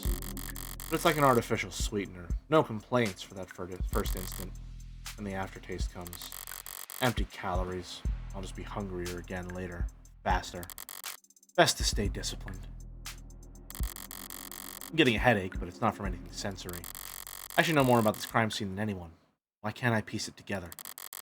I can't piece it together. The cops will never trace any of this back to me, right? So why do I feel so ill at ease? Okay, thank you for your patience, ladies. Did I miss anything? Nah. Oh. Would you have felt better if you had? I'm gonna head out now, actually. I've got a long day tomorrow. You going back by yourself? Sure. Get you a ride out of the neighborhood. I'm sure Ms. Han here has already made sure that we'll both get out of here without any trouble. That is her company's area of expertise, isn't it? Of course. Well, at least let me walk you out. Is she blushing? Sure, why not? Oh no, she's always just got a little blush. Safe travels. Her fit kind of goes hard, I gotta say. Banger character design. So, Detective, there's something you didn't want to talk about in front of the professionals at Science Security. Thanks for picking up on that. Reyes will be upset that you never checked in. Yeah, right after this, I will. This room, are we directly underneath the crime scene? Yep. Same fire escape, right there. Same type of window, too. Oh, it has handles on both sides.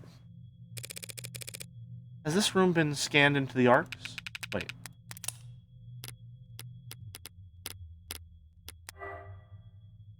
Oh, we can't tell from the picture. Yeah, but no one has found anything noteworthy, except Cyanus being sloppy. So, what were you actually doing when you left Han and I back there? Something Han said earlier about how no true blue would wish harm on Creek. The phrasing stood out to me because it implies the existence of false blue bloods. Because it reminded me of one of the first things I learned in this city. There are no monoliths. Megs, Orcas, City Hall, there's always factions. And among the blue bloods, the party lines are especially visible. So I made a call, not to Reyes, and confirmed some things. And I figure I owe you a little hint or two, considering the tone of the last message I delivered. That message warned me not to broaden the scope of my investigation. Getting hints from you might be self-defeating. Not these hints, trust me. So, what faction did our pal Creek belong to? The Youngbloods, opposite end of the compass from the old guard, conservative blue blood leadership. So I think we're pulling in some of the new money, old money type deal, but now with criminal organizations. Well, I guess it's all criminal organizations, but you get the idea. Playing on some of the same dynamics that we've already established earlier. All of them older than 70, some of them pushing higher than 90. Han said Creek was too useful for anyone to want dead, but my sources don't agree. Creek talked, said things aloud that others only whispered. Ambitious, charismatic, up-and-coming, and young. Could easily see him being very unpopular with all the wrong people in the old guard. That's interesting info, detective, but it doesn't exactly flip the case on its head. I already know who killed Creek. Police have already decided it's Sosuke. Learning that he had some occupational hazards will hardly convince the jury otherwise. My client's the one standing accused, and everyone already knows why Blue Bloods and Icarias would want to kill each other. Do you? Or do you? They're rival gangs, they hate each other. Do you know why? The same reason all the Blue Blood leadership is ancient, while all their muscles made up of orphans and delinquents. 30 years ago, the Icaria betrayed their peace with the Blue Bloods. Started killing them. They didn't stop for days. By the end of it, every single member of the leading Blue Blood families under the age of 40 was dead. Well, I can see how their kids would grow up to hate the Icaria, yeah. You're not getting it, Tiger. Their kids didn't grow up at all. If that's the case, how are the Blue Bloods still around? For one thing, the Icaria had bigger fish to fry. This was right before the Red Decade. They spent every second of the next 10 years positioning themselves so they could come out of the other end as neo-ability. Second, what remained of the Blue Bloods found a new niche to fill. Taken in delinquents furious at a country driven off a cliff by adults before they could even get a chance to vote. Blue Bloods swelled their ranks to new heights by looking out for the little guy during those years, in exchange for favors down the line. Lastly, and most importantly, they survived because they still had hope. You serious? I am. It's a powerful weapon. Hope for what? Hope that the Icaria had missed one, that they'd fled the country. Hope that a promised heir would grow strong and return one day. A triumphant little lord with overflowing riches and overwhelming power. Sounds like a fairy tale. Those endure for a reason. Well, now you know.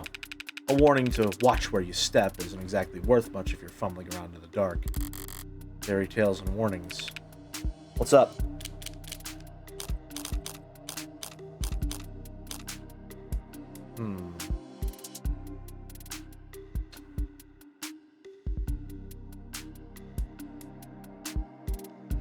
Huh. Hey, you ever pay attention to any of this graffiti down here? Scrawlings about Lobo and the cyberpunk and HBK, increasingly. I haven't seen that myself. I was gonna say Red Hood. Why are you asking? You feel a chill down your spine? Except for HBK, that's all old news. Ghost stories and campfire talk. There are a lot of campfires around here. Lots of places to start fires. Red Hood, haven't heard that in who knows how long. One of the oldest. Rough story. It's based on a real event? Nothing worth recounting. I'll take your word for it. Or the huntsman. Hey, did you or your pals at OC ever hear about some kind of blue blood hunter? Like a bounty hunter? Or huntsman, maybe? Where'd you hear that? Sosuke thinks he might have overheard talk of something like that while he was in captivity. Does it mean anything? Nope. I don't like the hesitation there, detective. Just an urban legend. I would have said the same thing about Unlisted before this afternoon, and yet, fair enough. You see a huntsman and live to tell the tale, I'll buy you as many lotto tickets as you want. What's gotten into you that you're feeling all superstitious? Guilty conscience? You mean about working with the mafia? A psychologist would call that projecting. Ouch. Too far? Nah, didn't feel a thing. I don't know why I asked, really. Guess I've just had an odd feeling all day. Like deja vu. You been here before? her eyes turning black and looking away when he says that, that's real good. No, I hate that feeling. It's whatever the opposite of that would be. The unnerving certainty that you're in uncharted waters. Scary stuff. Court time, please. Court time, please. Morgan's apartment. Okay, we can go to the apartment, I guess. Katia. Blue Bloods. Megs. Orcas. Dirty cops and criminal informants. Lines drawn back and forth across a battlefield like a spider's suspension bridge. Dizzying in its complexity, frail along any given strand. One wrong move and you're completely ensnared. Priorities. The Akadia don't care about who tore through Creek's gangs. They would prefer Sosuke to spend life in prison for killing a cop. The Blue Bloods want to tear Sosuke's throat out, but if Han's taken at her word, they're settling for 5 counts of murder. Can I take Han at her word? Is she a young blood like Creek, or is she with the old guard? Could I have asked London about that? If I had, could I have trusted his answer? Because it turns out the case in London much, much harder to read than I anticipated. Is it Kasim or is it Quasim? I think it's Kasim. There it is, Kasim. Right. I remember. They do a pronunciation in the, what is it? One of the bonus features for episode 0. Kasim. Can't even trust my client to act in his own self-interest. The man's a bodyguard by trade and a zealot for his house. Trial starts tomorrow. Do I still need more information? Is there time to find it? What I need right now is a nightcap. If I can't fall asleep, then I'll know I'm in trouble. Until then, I guess sleep will have to wait. It's unlocked. Oh, hello. Pardon me for dropping in at such a late hour, Counselor Morgan. Standing there in the doorway, she cut through the light like a blade of spilt ink. Twice as sharp, and not nearly as familiar. It is outside normal consultation hours, miss. She purses her lips, like lily petals shying away from the moonlight. What's a smirk by any other name? Please, call me Midday. Any last name, Midday? Question floats in the air like curling cigarette smoke. I could tell she was used to the smell. That's a cool line. I'll leave that up to your imagination. Self-assured and unapologetic, the unspoken family name loud as a signature. Written in blood. You're from House Akadia. Might I step inside? She blinks. Her head turns a millimeter. A forked tongue testing the temperature of the air. She wasn't asking for permission. Just you? What about your friends in the hallway? She raises an eyebrow but keeps staring at the floor. She's surprised at my perception of the unseen threat. I'm not quite impressed. I don't think they need to join us. Do you? She was the kind of woman to make you remember. Smoking. Kill. Ooh, that's fucking cool. How can I be of service, Midday? Oh, her design's fucking awesome. Oh, I love that. October 1st. Wait, not listed. A+. Occupation, representative. Likes sipping alcohol, rubbing alcohol, arachnids. Dislikes, oh, nice tie back to the suspension bridge of spider silk. Dislikes sunrises, black tea, photographers. Favorite smell, dojo floors. The best at making use of people. The worst at hiding my distaste. The little, like, digital smoke ring fur collar deal she has going on? That's fucking awesome. What? you check Makoto's blood type as well? Sure can. So Mute, A negative, and Makoto, A negative as well.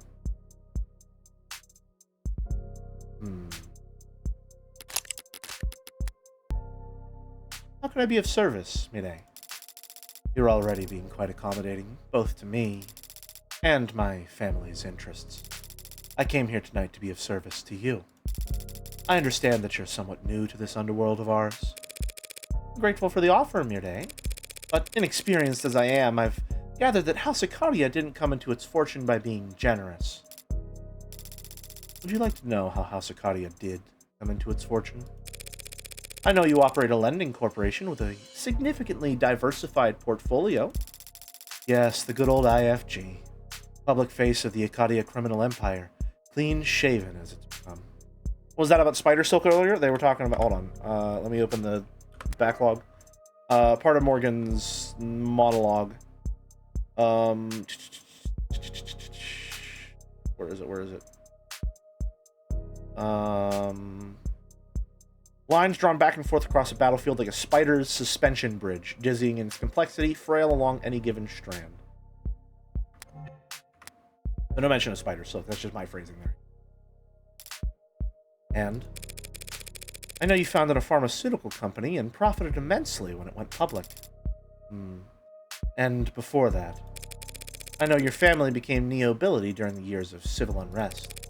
No doubt by being well-positioned when the time came to re-privatize our nation's industries. Yes. And before that, I know you slaughtered the Blue Bloods 30 years ago. Very good, Counselor Morgan. You've acclimated to our waters remarkably fast. What I don't know is why Makoto Ikaria has been the target of multiple kidnapping attempts over the past year. You can't fathom a guess as to why the Blue Bloods might want to ransom the family's heir? That's the only guess I can make. It strikes me as shallow. Nothing more dangerous than waters you don't know the depth of. As you said, 30 years ago, the Ikaria cartel, an unrecognizable band of brutes and drug smugglers compared to today, massacred the respectable Blue Bloods and left their geriatric leadership to die on the vine. But we thrust the knife much deeper than that. You went after their heirs, and their entire future. Are you familiar with genetic factor authentication? Using DNA as a password. Blood, specifically, easier than memorizing a string 3 billion characters long. But GFA has fallen out of favor, hasn't it?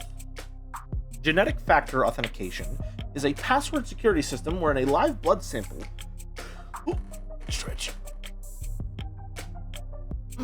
is provided in a combination with a username and passkey in order to complete verification. GFA can be conducted in person with a sample acquired by a training on-site professional. Because of the physical realities of the verification process itself, GFA is considered cryptographically secure. It cannot be bypassed or hacked in any traditional sense. Is blood type actually going to be relevant? I hope not. Brother, it's, I mean, I don't know if in this case, but like the fact that blood type is listed and that it's part of like investigative analysis, or sorry, criminal analysis rather, it's definitely going to be relevant in some capacity, for sure. There's no way it's not going to be relevant. If it hasn't already been relevant in a previous one. Corporations are interested in tying information or resources to specific bloodlines as opposed to specific groups, and the verification process itself is inconvenient for most, while totally unusable for anyone working remotely. GFA is still offered, however, at some of the most prestigious and secure banks in the world, and families with particularly long lineages have been known to favor GFA for what are effectively symbolic... Hold on, let me check something real quick. Wait. Let me check this. Because GFA remains accessible to any past or future offspring of the initial registries, it is sometimes offered as a wedding or baby shower gift for couples intending to set up trust. Users also frequently search for how to change lost password fast. Let me check something. Okay. Maybe negative.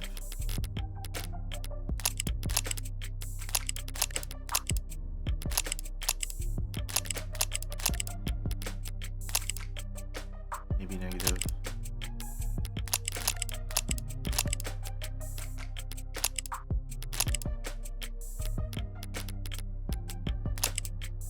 plus and A minus on Mireille and Morgan. Or Morgan also AB negative.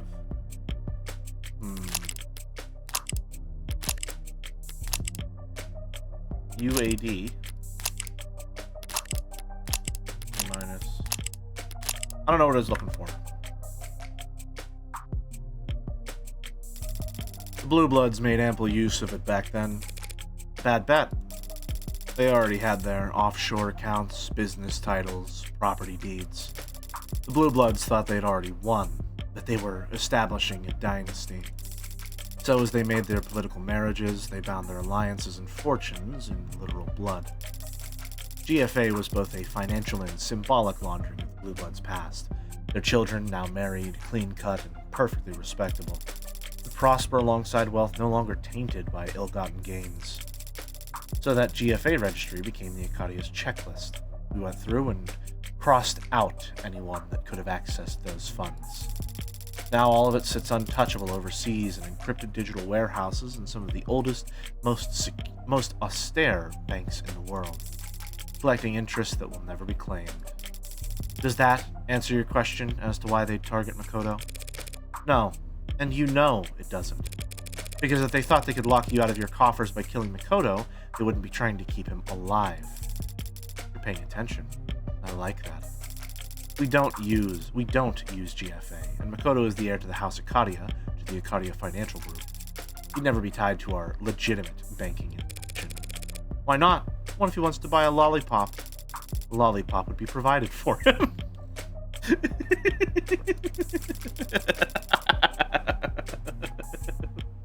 I don't know why that one. That's fun little line. Family's black market proceeds and its white market holdings must never mix. You divided your house right down the middle. Pardon the expression, but how can you stand top the backs of many? And you take all the division that seriously. Deadly seriously. That's our family's rule, dating back centuries. Either you serve the house or you serve its interests. Never both. So you're assigned to either the criminal organization, which registered as the IFG, or to managing the family's legitimate business holdings like Ranagen. That means you are nearly as much of an outsider to the Acadia Financial Group as you are. Nearly is doing a lot of work there. Who do you answer to then? Who controls Acadia's legitimate empire? Until Makoto marries? His mother. And I take it Makoto isn't solely responsible for the house's affairs at his age. Makoto wields great authority as their heir, but yes, the house is led by his father Raphael, and more directly by his grandfather, our patriarch Daisuke Acadia. I see. But that puts me back where I started. The Blue Bloods want to hold Makoto hostage to gain leverage on the likes of Daisuke. How can I put this? Had things gone even slightly different 30 years ago, the Blue Bloods would be the ones shaking hands with politicians, marrying ambassadors, and sitting in boardrooms. Some of them believe it can still be so, if the right match were made. They want to marry into House Acadia? Makoto's and all the Blue Bloods are older than... They'd find an age-appropriate adoption. You're missing the point. They need Makoto alive and well to negotiate that kind of reversal of fortune. They've been trying to capture him for the past year. But every Blue Blood I met today seemed to care a lot more about getting revenge for their dead men than kidnapping a preteen. How many of them do you think Sosuke has cut down in the last year he spent repelling their attempts? Is that a source of internal conflict? The old guard are throwing young bloods into an Icaria shredder en masse trying to capture Makoto just to elevate themselves.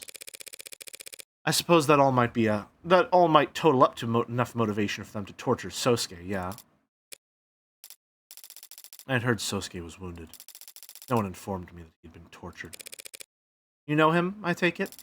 As you've gathered, Sosuke deals in matters unrelated to my side of the family, but he is still family.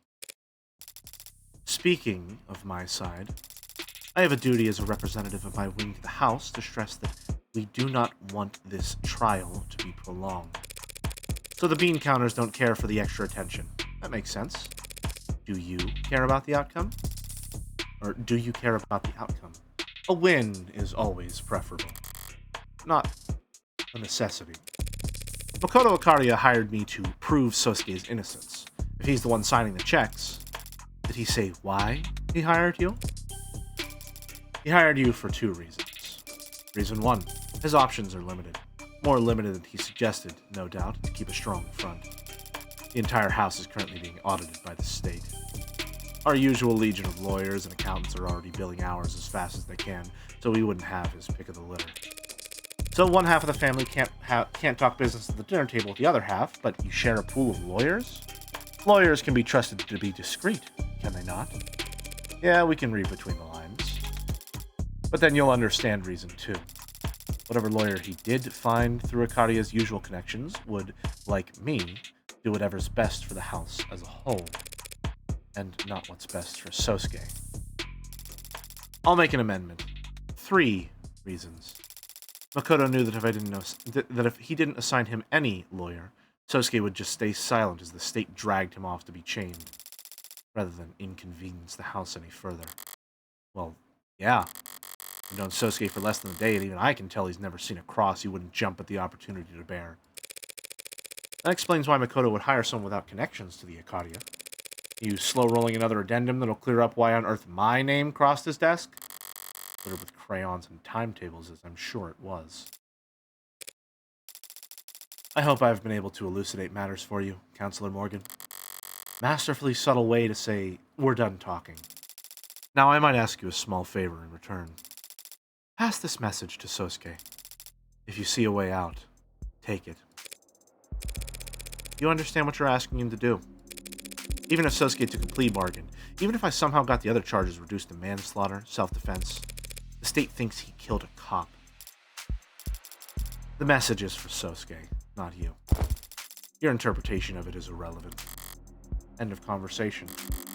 As she reaches the exit, she turns back to look at me, lingering in the doorway like a warm buzz of a strong, dark cocktail.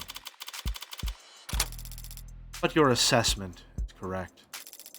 If this were just 4 dead blue bloods, our dim little underworld could balance out the ledger unassisted. If that cop hadn't shown up last night. Do you know something about the late Officer Chopin? City in mourning after death of city's councilman's beloved adoptive son in the line of duty. All I know is that his funeral dirge will make those 4 boys' deaths sound like a disinterested sigh. By the way, I must admit you have a lovely apartment, Counselor. Changing subjects as subtly as a bullet train hopping its tracks. Quite spacious for a defense attorney. Yeah, the place wouldn't sell after the tram route got diverted. I negotiated down the rent and then installed all the soundproofing myself. Can't open the windows without being treated to the sounds of the city then. There's always a cost. That's one mystery solved then, isn't it? Enjoy the rest of your quiet evening, Counselor. The door glides to a close behind her, easy as a question left unasked. I'm left here hanging on a single held breath of stillness, listening as the deafened thud of her honor guard's implied violence stomps down the hallway behind her.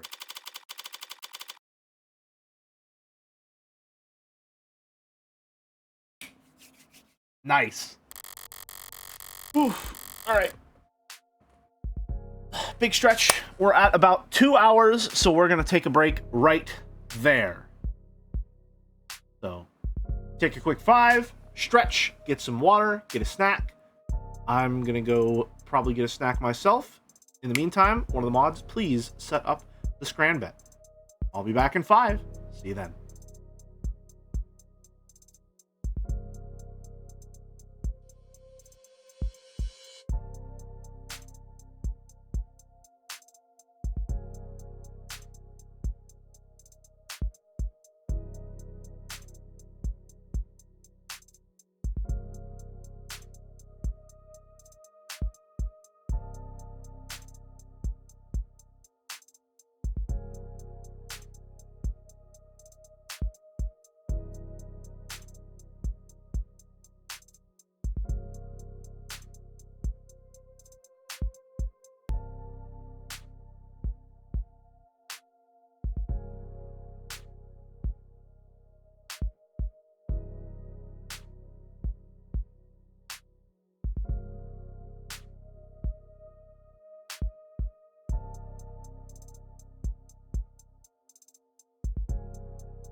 Alrighty, I'm back. Hello.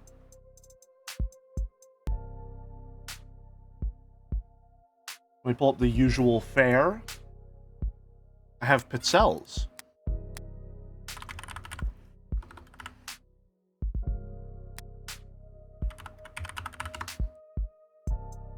All right. No, pizzelles, not pretzels. Pizzelles. Very thin wafer cookie with a little almond extract in them. All right. Of course, we gotta bide a little time before the scran bet. You know, people start still getting their votes in here. So, can we... I don't even know what the can we would be. Yes, we chan? I hope we chan. Maybe I should set it for 5 minutes. I mean, we do take about a 5-minute break, or at least try to. That would probably be ideal, yeah.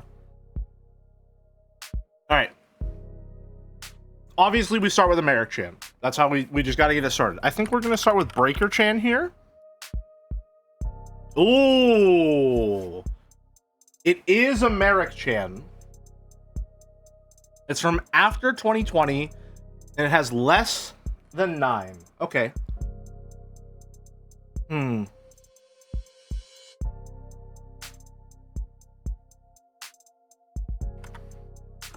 No. Is this... Hold on. Talus Chan. No. Ooh, between 2020, Americ Chan with 1 fan art.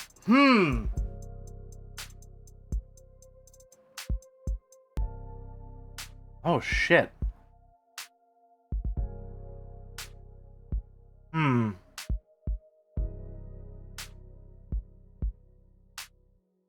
A 1 fan art Chandy from Merrick Bentusi.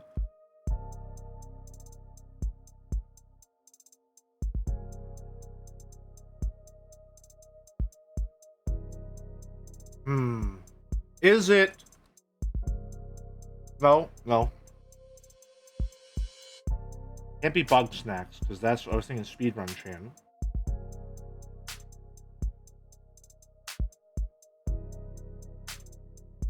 After 2020, so it can't be anything from Outer Wilds.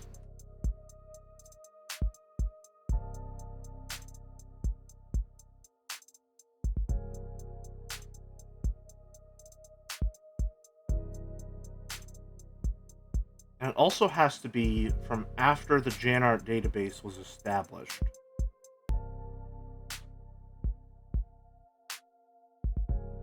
I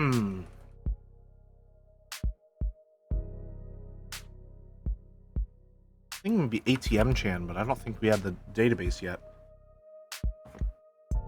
I've never seen a Chandel segment that isn't a one-off Chan. We had one a couple weeks ago, I think.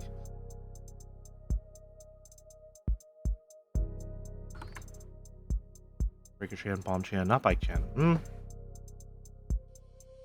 let's see. This isn't based on number of fan arts. It's not based on total number of fan arts. It's based on total number of fan arts in the database.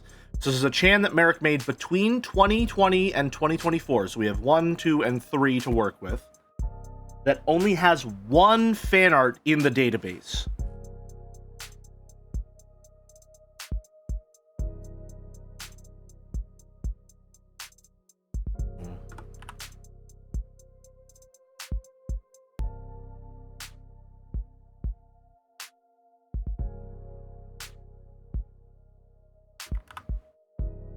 Headline, no. Dragon Angel Chan was the very big... No, Dragon Angel Chan has way more... Well, I mean, I don't know. Let's see. Oh, fuck, that was Irene. Yeah, no, I'm thinking of Purple Chan. Fuck. And it wasn't the voting game. Okay. Hi, Merrick. It's one of yours. It's one of yours made between one fan art Chandy from the Merrick Bentusi between during 2022 or 2023. I don't even remember what happened those years. I'll be honest with you. I got no memory of the stream games those years. What are some of the highlights?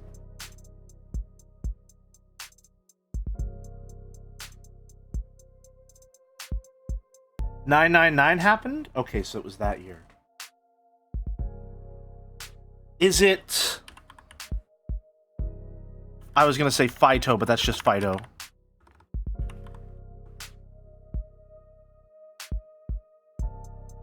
It's not associated with the voting game.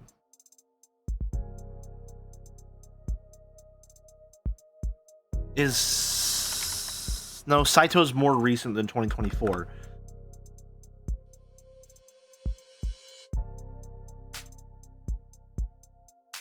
Now it's just down to me not having knowledge of what games Joe played. And she has more than one? No, she has exactly one. She has... Saito has more than one. Yeah, Saito has more than one. So we're just looking at one fan art Chandy from Merrick in 2022 or 2023.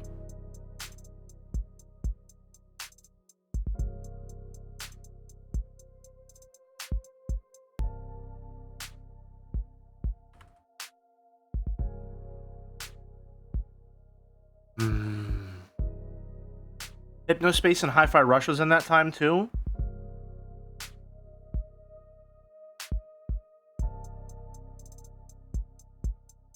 This is around when I made Somnium Chan.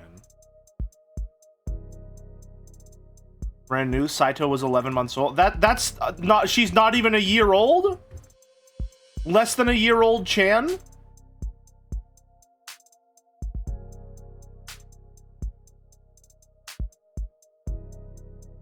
Christ, I really don't know this one.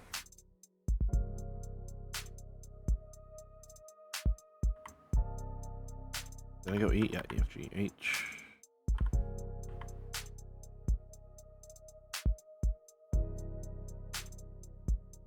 No, not Ghost Pepper Chan.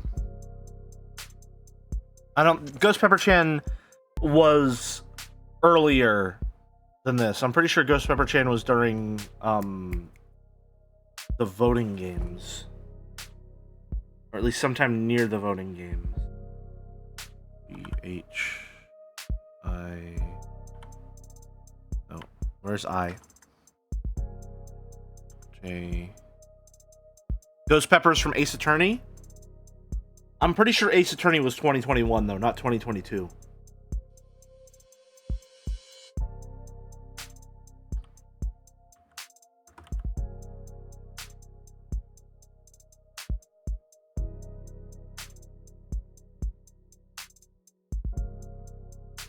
Not Discord. Okay. No, it wouldn't be Loot Chan. Loot Chan was 2020. Loot Chan was the first Chan I ever saw.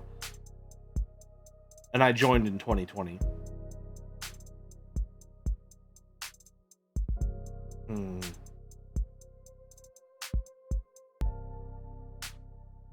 What an intro. You think that's weird? The weirdest part for me was being like, oh, that's cool. That's what's going on with this fan art. Merrick Bentusi from Warframe? From my Warframes? What? What's he doing here?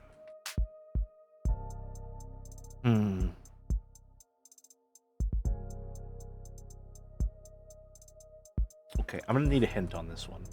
We're 5 guesses. No, we're 4 guesses in. Okay. I mean, it's not Discord. Not the voting game. It's not 9 Souls. I mean, we'll try Ghost Pepper. Yeah. Let's go for a hint. Okay, obviously, I knew that. Second letter. What game? Obviously, I know it's Merrick. Resident E. Oh, ladder. Okay. That makes sense. All right. Yeah.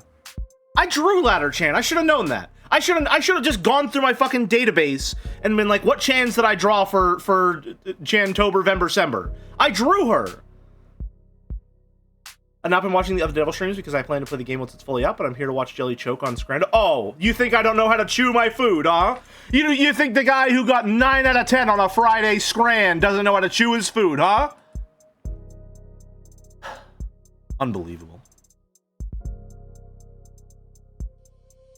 You're right, sometimes. Anyway, I should have gotten that one way earlier. I shouldn't have needed hints for that.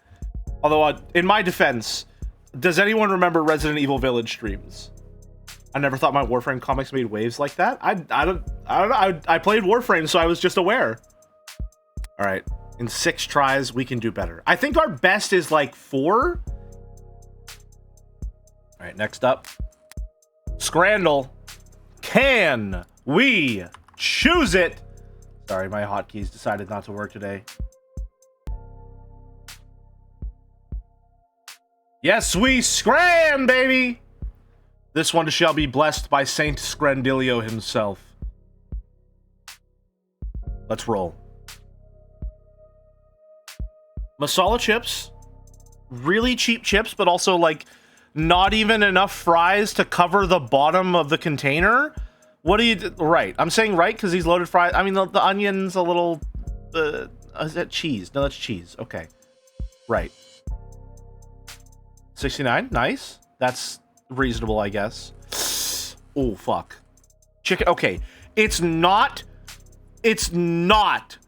I repeat, it is not the fucking mayo special chicken tendies, all right? It's gonna be these pretty good looking buffalo tenders with fries.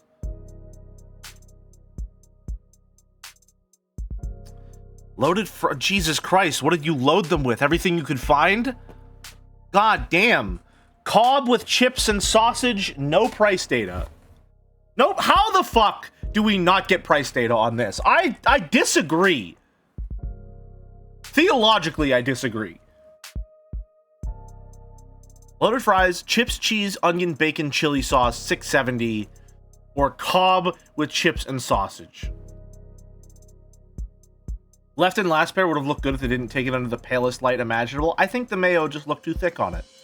No shot, it's right.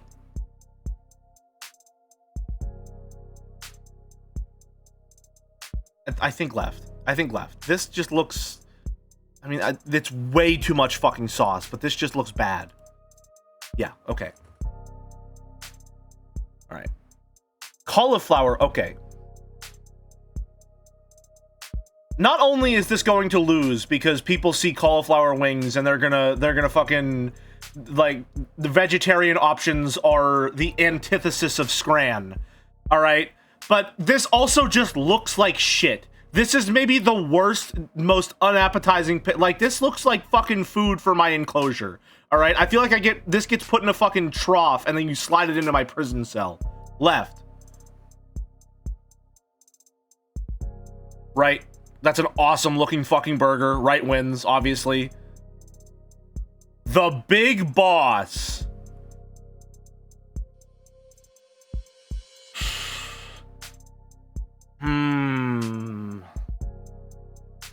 Left looked kind of awesome. Left looks kind of awesome, but I know that people see a cheese pull and they come. It's simple as that. Apparently this is just the most appetizing thing in the entire world to some people, even though I look at that and go, wow, what a fucking mess you've made of this.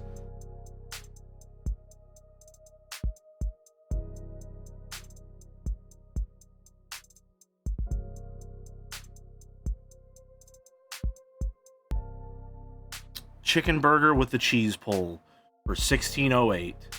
Fries, trust me, there are definitely fries there. Left. Oh, thank God. Thank God. Okay, well, it's not the fucking meat and potato pie, but you took your glasses off.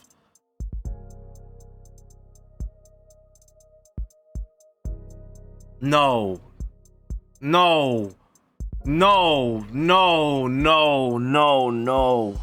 No, dude. No. What the fuck are we doing here, man? No. Okay, listen. Under no circumstances, ever, ever, ever, ever am I going to eat oysters. However, The chances of me eating an oyster exponentially go down if it's from a fucking stadium. Even further if it's from the United States. However, this is nothing. This is literally just a fucking handful of beige. This shit is fucking crazy. It's insane. This is pale enough to be called a neat. Right.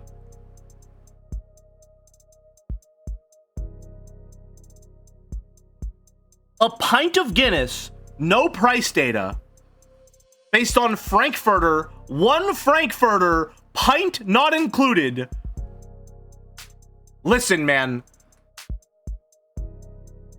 I'm gonna say it right here now. I'm putting my fucking Scran license on the line. They're gonna decommission my shit after I tell you this. The pint buff does not exist. All right? The pint buff does not exist. However,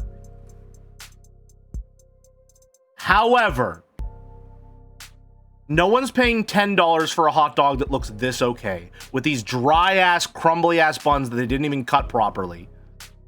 And this looks like a nice pint that no price data means it's free. So you're essentially asking the Scran audience, hey, for no price at all, do you want a pint of beer?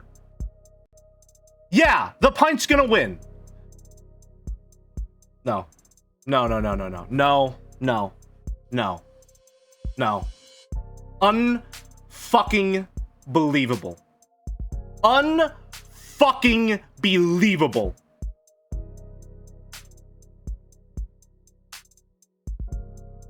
I'm sorry.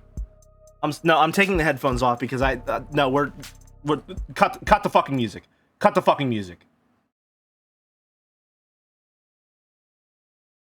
You mean to tell me that I am supposed to believe that the pint buff is a real influence on the score of the average Scrandal voter base?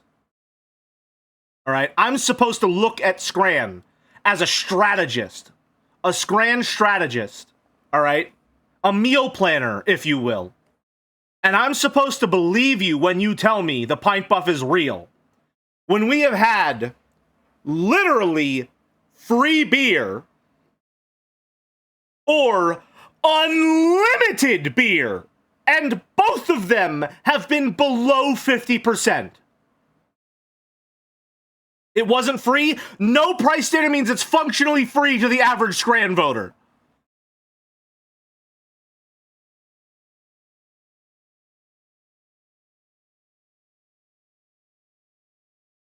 If a price is not listed, it is not a consideration.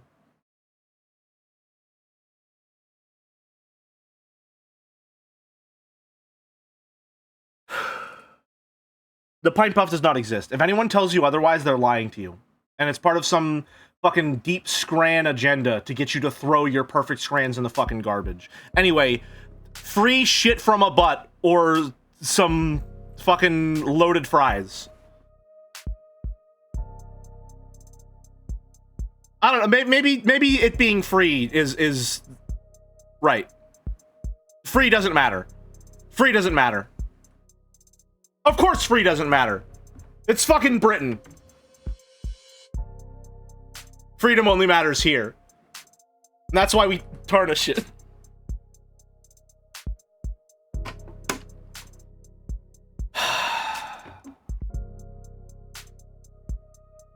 I could have gotten a perfect fucking Scran. I could have gotten a perfect fucking Scran. Less than 50% for this pint! Listen, let me tell you, I don't give a shit about beer. I don't give a shit about beer. As a matter of fact, I don't like beer. It fucking sucks. But everything that I have seen in advertisements for beer tells me that this is like the platonic ideal of a beer. It's like foamy, it looks refreshing, got a little bit pouring down the side, it's a big old glass. What's wrong with it? 48%? It's a Guinness, though? Is that something that matters? Also, what is a hot dog doing getting 70%? This is a complete inversion of everything I've been told to believe about Scran. Hot dog always loses, beer always wins. What?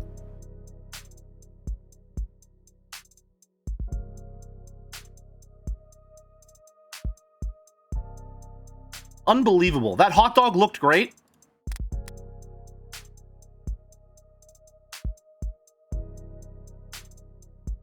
It looks okay. The bun is killing me, man.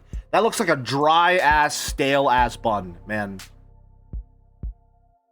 Look at the way it's fucking falling apart. The sausages themselves look good. You don't get a hot dog for a... I'm sorry. So the next time I get a fucking burger, you want me to just eat it with meat like I got the fucking Flying Dutchman from In-N-Out? The bun matters. The bun is essential to any sandwich experience. What are you talking about? What? Nobody looks at the bun for Scran. You're wrong. You're just wrong. I refuse to accept this culinary bigotry in my chat room.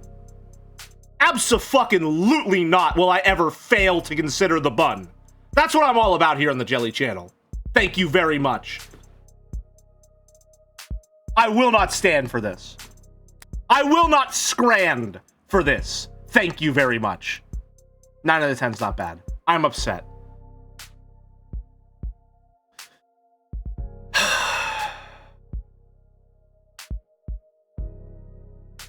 The pint buff does not exist.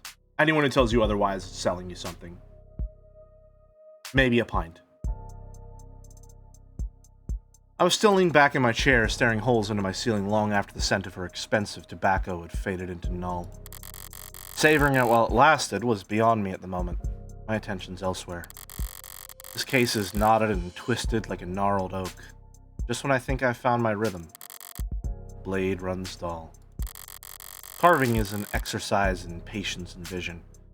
You need to start with a clear picture of what you want. I need some answers. But for now, I'll sleep. Tomorrow in court, I'll just have to keep whittling away at the wood until I fashion something halfway usable. And, well, that doesn't work. I'll use a chainsaw. Maybe it would have been a better stopping point to go for this here. Hey, cool kid. Yes, you. Trying to look all stoic, staring out the window. A little late to try and look detached after that thing you pulled the other day. So that wasn't a joke? Making that announcement in front of the class? Trying to start a detective club or something? What mysteries? Disappearing cleaning supplies? Books not getting returned to the library?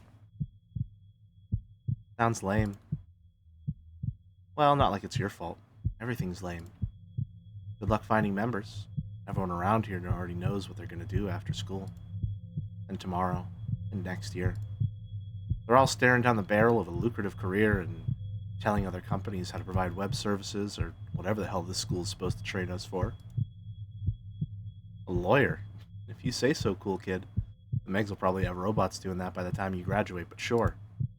Law school is supposed to be hard to get into. You'll need a record that doesn't suck. Getting the club you started shut down because you couldn't get anyone to join probably won't help. Wow, so confident. You really are a cool kid.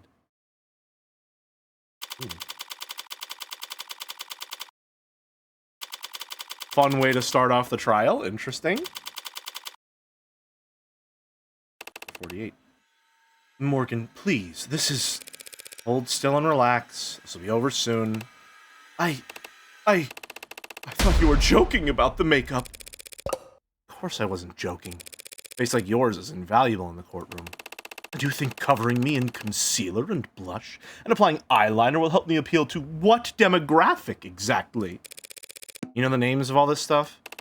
I'm a modern man. I know the names of many things, including makeup. Is that your eyebrow gel? Yes? It's cakey. Do you want to do the rest? I think some of the jury might find that his wounds make him look rugged. And furthermore, from an aesthetic perspective, leaving some of his buttons undone will... Excuse me? You're clearly a very devoted martial artist, Sosuke. You should be proud to display your well-defined collarbones as the fruit of your efforts. Just hold still. Appearances matter in the courtroom. 95% of defendants who are ever seen in prison garb or at trial are found guilty. I don't doubt your tactics work, Miss Morgan. My tactics include getting your suit pressed. Do you want me to wrinkle it back up? I just find them unpalatable. Trying to get the jury, these civilians, to pity me is shameful. You're worried about honor? Really?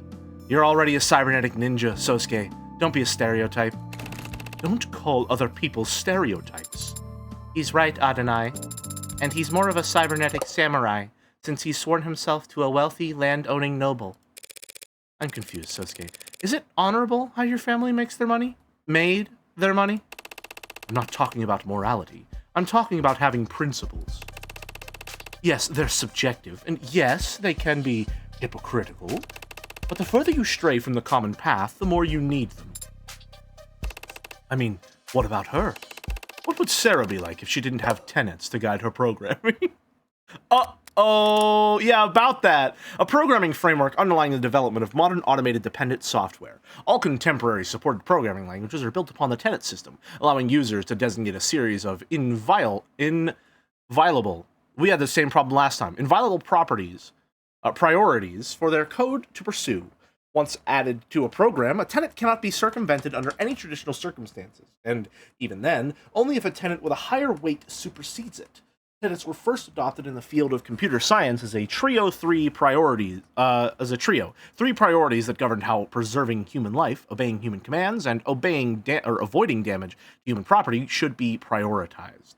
Since then, the number of supported tenets has ballooned to 113, most of them requested by lobbyists in the insurance industry looking to better define relative financial value. Tenets are well known for increasing the decision time lag of programs. This, combined with their engineered inflexibility, has made it such that most programmers aim for a tenet limit below 30. Jelly, get in here. We're finding a place for Sarah in the Jellyverse. Listen, you're asking if she would be friends with Morin. She's already friends with Morgan. It's clear she likes to play buddy-buddy with killers who do it just for the love of the game.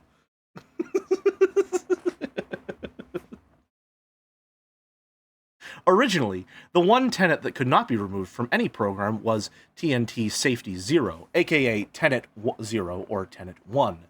Said tenet dictated that the following program could not produce outcomes that would result in harm to a living person. After the decision reached in People v. Volstan's defense contractors and the resulting widespread adoption of automated dependence in the military and security sectors, this is no longer required, though Tenet 0 may still be added to some particularly benign or mundane software as a good luck charm, superstitious ritual, or joke. I can only imagine that some people, believe it or not, enjoy their freedoms. Adrift in the middle of the ocean, you're free to go in whatever direction you want. But without a compass, you'll just die of exposure. If you only ever follow exactly what the compass says, you'll sail north until you freeze to death. The point is, if you have a compass, you know which direction north is. Fortunate for all of us, then, that the state is a 1,000,000 megawatt North Star pointing towards complacency at all times. And the media is like the wind, and without wind, you'll get stuck in the tide. It was a nice try, Sarah. Ah, forget it. Do whatever you want with your brushes, woman. And you're pouting again. Great. Sarah, just keep him talking. What? If I'm talking, how will you... Trust me, I've done more delicate work before. Sarah, small talk? Gladly, Adonai. Tattoos. Sosuke, do you happen to have any tattoos? Are the jury going to ask about that or something? They might. Oh. Well, yes, as a matter of fact, I do have a tattoo. Komainu. Komainu? On my back. Komainu, a guardian dog. You have a tattoo of a dog? It is a fierce guardian deity. Like a Labrador, or like a great, fierce, a big dog? Perhaps you should have changed it to some other design, like, say, like a dragon.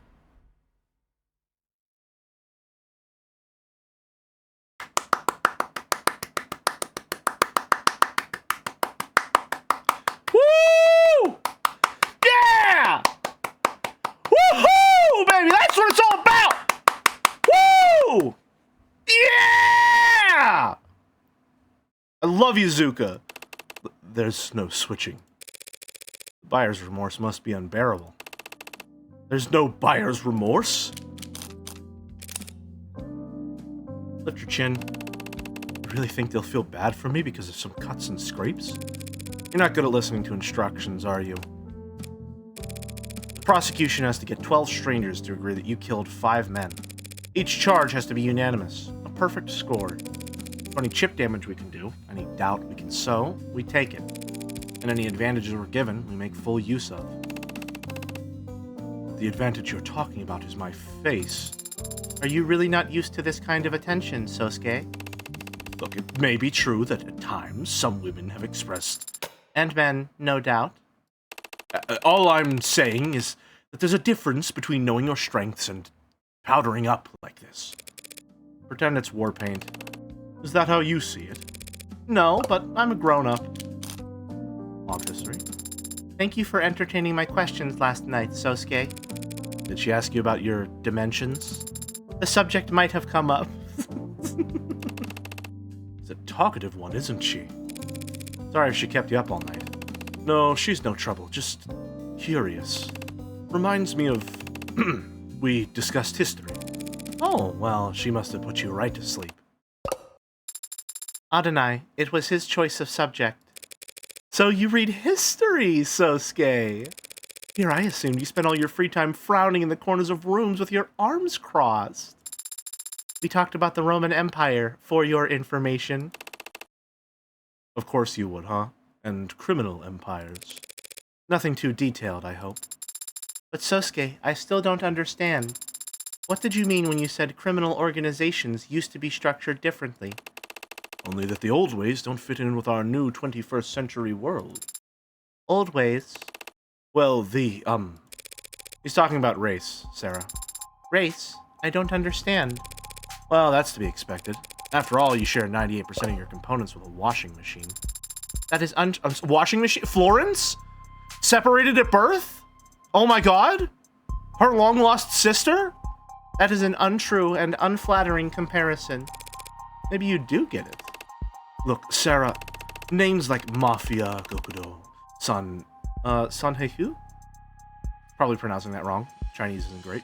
They all came from different cultures, but they all refer to a kind of path. An outsider's path, and the pride that comes with living by your own set of rules. Those were the first criminal organizations. Underground guilds, lending systems, militias, secret societies. Oh, sure, they were basically just big, friendly charities. Then the world got smaller, and people started moving around, and mafia changed.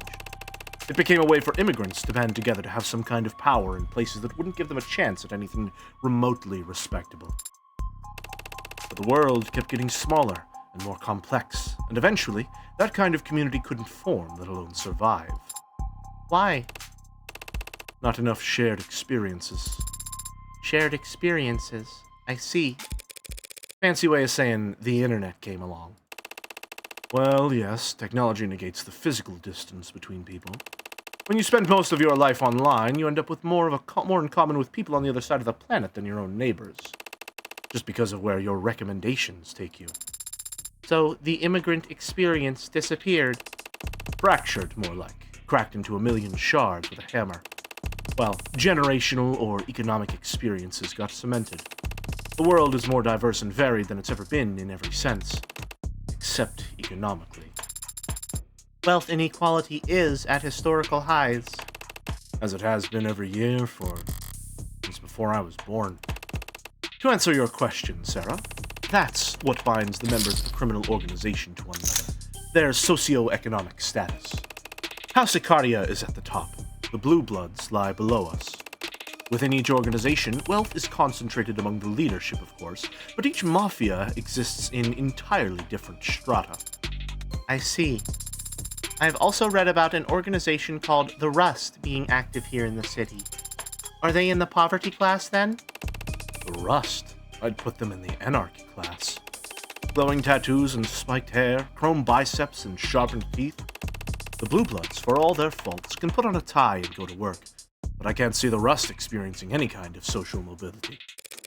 Careful, Sosuke, if the Rust heard you being that classist. The rest wouldn't care about anything I said or who I stand with. They don't need any excuse to start ripping open modders and grabbing whatever they can. Things like that happen in this city? Only in the shadows, Sarah. Nowhere you'd ever find yourself.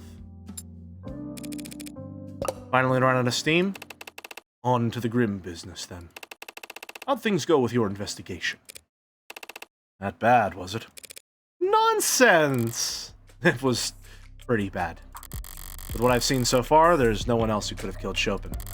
Even if I managed to pick apart all the evidence for Pod's deaths, they got a police officer who will swear on the stand that he arrested Sosuke standing over his partner's dead body. What's it going to look like in there? You never been inside a courtroom? Never as a defendant. Just wondering how many cops I should expect. In the gallery? A sea of blue. Cheap intimidation tactics. Yes, but can't fault them for that. We'd line up as much the same for one of ours. You say that, and yet I don't see any other Arcadia around. This is a completely different scenario. And the house can't afford to appear beside a cop killer when they're being audited by the state. How understanding of you. Adonai, I think Sosuke is sad that his friends haven't shown up. Good catch. You were hired by Makoto of House Arcadia, weren't you, Adonai? Surely he would want to be in attendance. Don't be absurd. Makoto shouldn't be transported anywhere without a full security team. Besides which, he shouldn't be put through the long elevator ride to this 48th floor just for my sake. Fuck, just for my suck. No, the moment's already passed. Fuck. Oh, I ruined it. No, I'm my own Chan. I can have my own stream bits. Maybe I just pronounce things correctly and I try it earnestly. So bad about an elevator ride. Is he claustrophobic? No. That is, yes, but you cannot tell anyone, understand? Who the hell would I tell that to? Right. Look, it's illegal to stream trial proceedings under most circumstances, but I'm sure House Arcadia doesn't mind paying a fine. They'll be watching from somewhere in the courtroom. That would be a waste of the house's coin. But I suppose they might consider keeping an eye on the case's progression. As will the Blue Bloods, no doubt. Adonai, I think Sosuke's spirits have rallied. Really? How can you tell? Oh, fuck! Jesus! Oh, hi, Emma!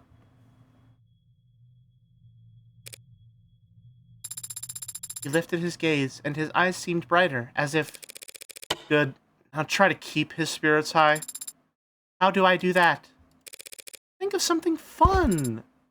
Right. Sosuke, shall we arm wrestle? Oh, good morning, Morgan. Good morning, Emma. You seem tired. Want to push this off till next week? Actually, that sounds... Hey. Sorry. Hey, sorry. But we'll be facing off soon enough. Why not savor the playfulness while we still can? Fair enough. Losing sleep over this case? Not really, no. Things look pretty cut and dry to me. What about you? You toss and turn all night before your big debut as a mob lawyer? Not at all. I slept like a rock. Lucky. I mean, I've been getting good rest more or less. Just been having a lot of late nights recently. Late nights? Like, going out? No. Just late night chats. Chatting about what? God, look at all of them. Never seen so many cops in one building. Jealous ass. Fucking jealous ass. Bring a marching band into the courtroom if they could. Theater. Right.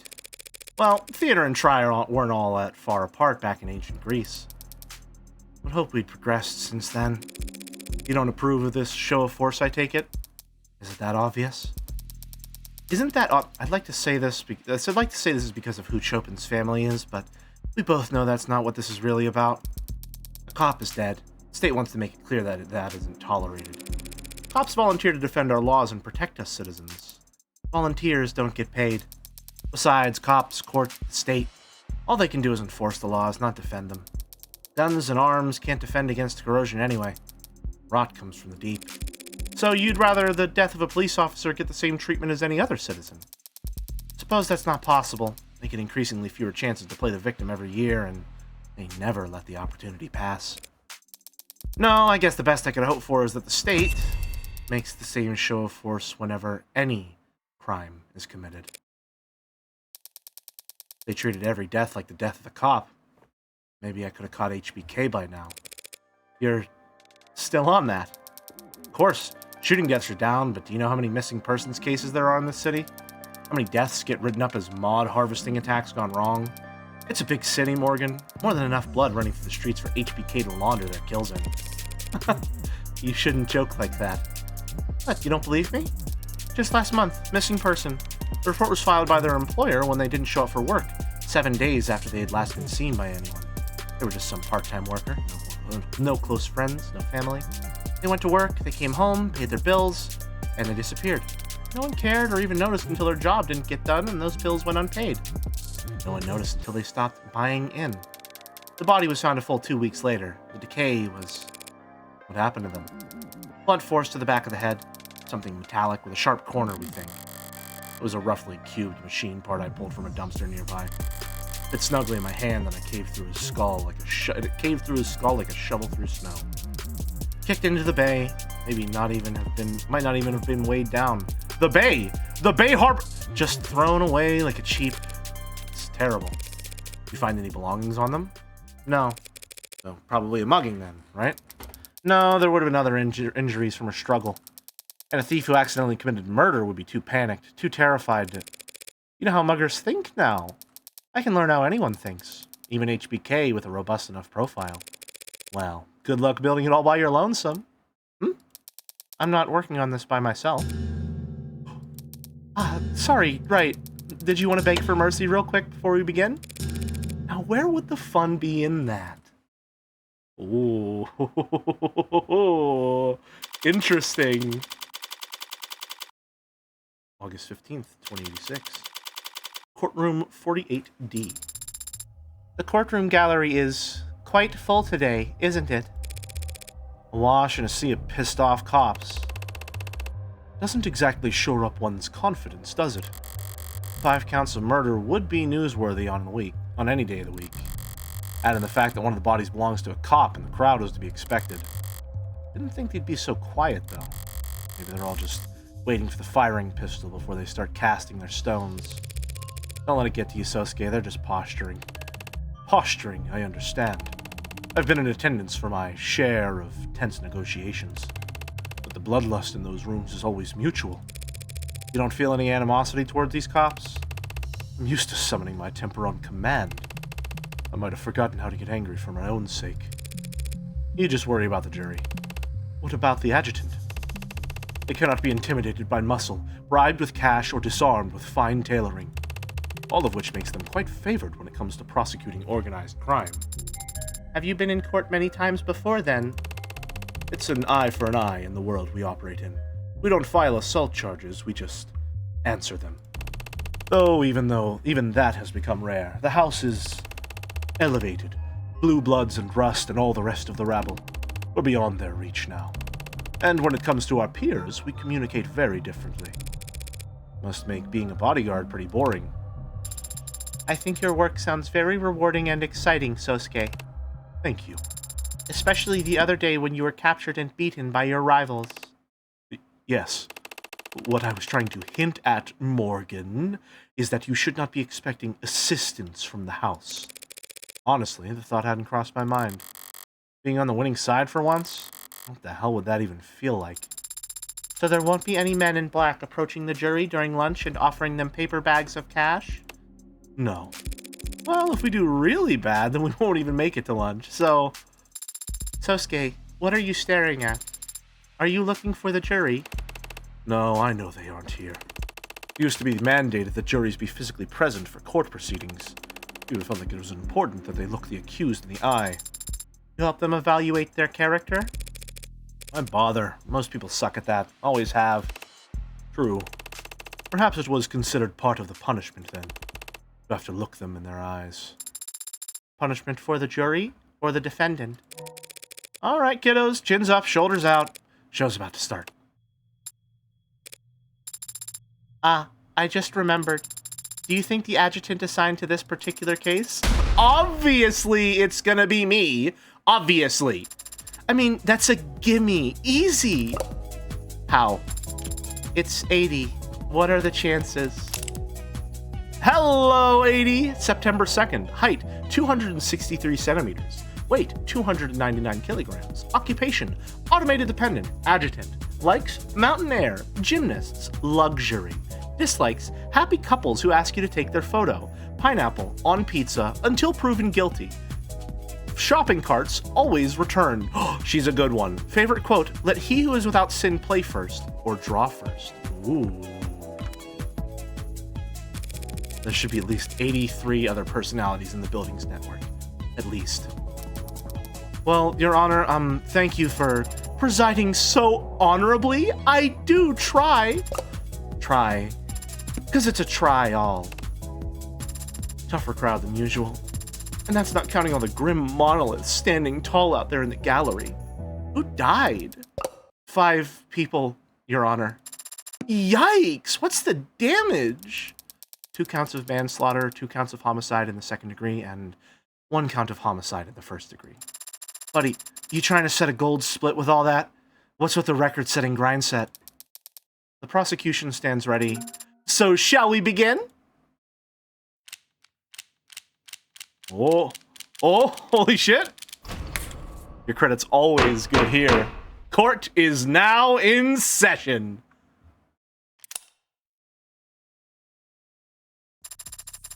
Now let's crack open those opening statements and get this case summarized. Gladly, Your Honor.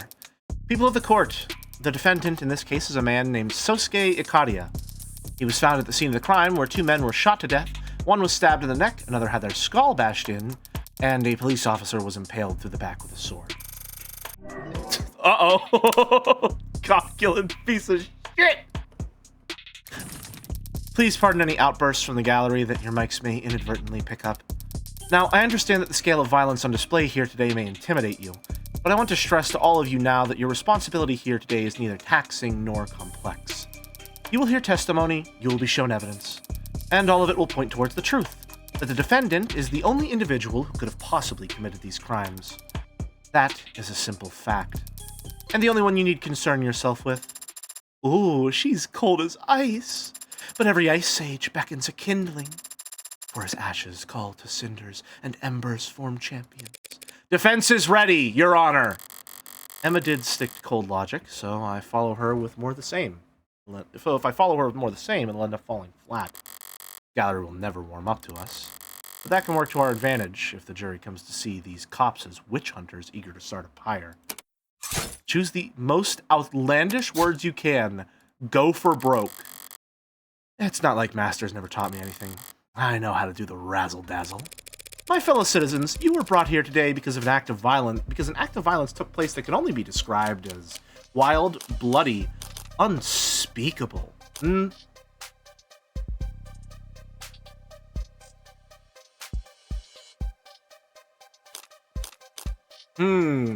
Bloody or unspeakable?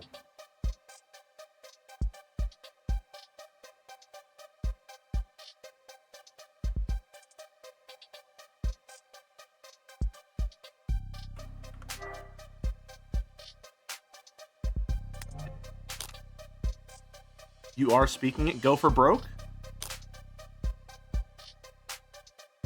Bloody seems too mundane. Unspeakable is dramatic, yeah. Unspeakable. I should know. I was there. I saw the blood on the ground, the bullet holes in the walls, felt the malevolence, unease, horror. Ooh.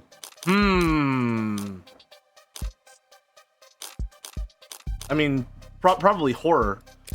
Felt the horror that radiated in the air. And I also saw where my client was held prisoner.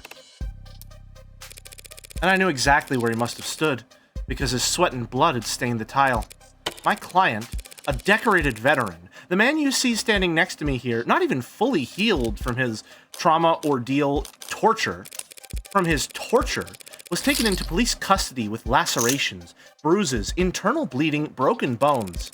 And while he was in police custody, he somehow sustained a black eye, a busted lip, a broken nose, and a boxed ear.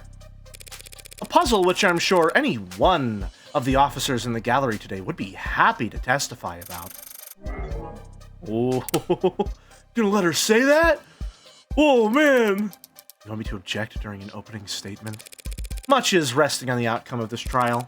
5 men lie dead in the morgue. One of them, a police officer, Tariq. Don't speak his name, you mob lawyer bitch. Hang him up. Hang her, too. This is... Hey, we like to have fun in this courtroom, put on a good show, but that's because we're on the stage. Any more outbursts from the gallery and I'll clear the entire room. You can all watch the rest on your phones or peek in through the keyholes like a bunch of sweaty looky-loos. Counselor, let's wrap this up. Yes, Your Honor. The fact of the matter is, on that night, my client was not in any condition to kill anyone. Not 4 hardened criminals, and certainly not a trained police officer. And nothing about my client's background, his associations, or that of the victims can change that fact. So, as you listen to the evidence in this trial, with fairness and impartiality, as I know you will strive to, I only ask that you focus on the reality of this horrible crime, and not the fiction that the people will try to weave for you. Thank you. Decorated veteran? Telling me you never earned a single commendation? Most push-ups of the day or something? Never mind, I suppose it could have gone much worse. You're too kind. I was trying to be honest. The crowd got agitated, but you maintained a level head and recovered your tempo. Adonai is a master at doing so. I've seen her make comebacks from the most nonsensical mistakes before. In martial arts, they call it an ukemi, a graceful fall. That is basically correct. Well, try not to gracefully fall when you see the first witness in the docket, Sasuke. I can't believe that's the first time I've slipped up and called him Sosuke. What do you mean by that? Sosuke Bosuke. Your name and occupation, for the record. How can that be necessary?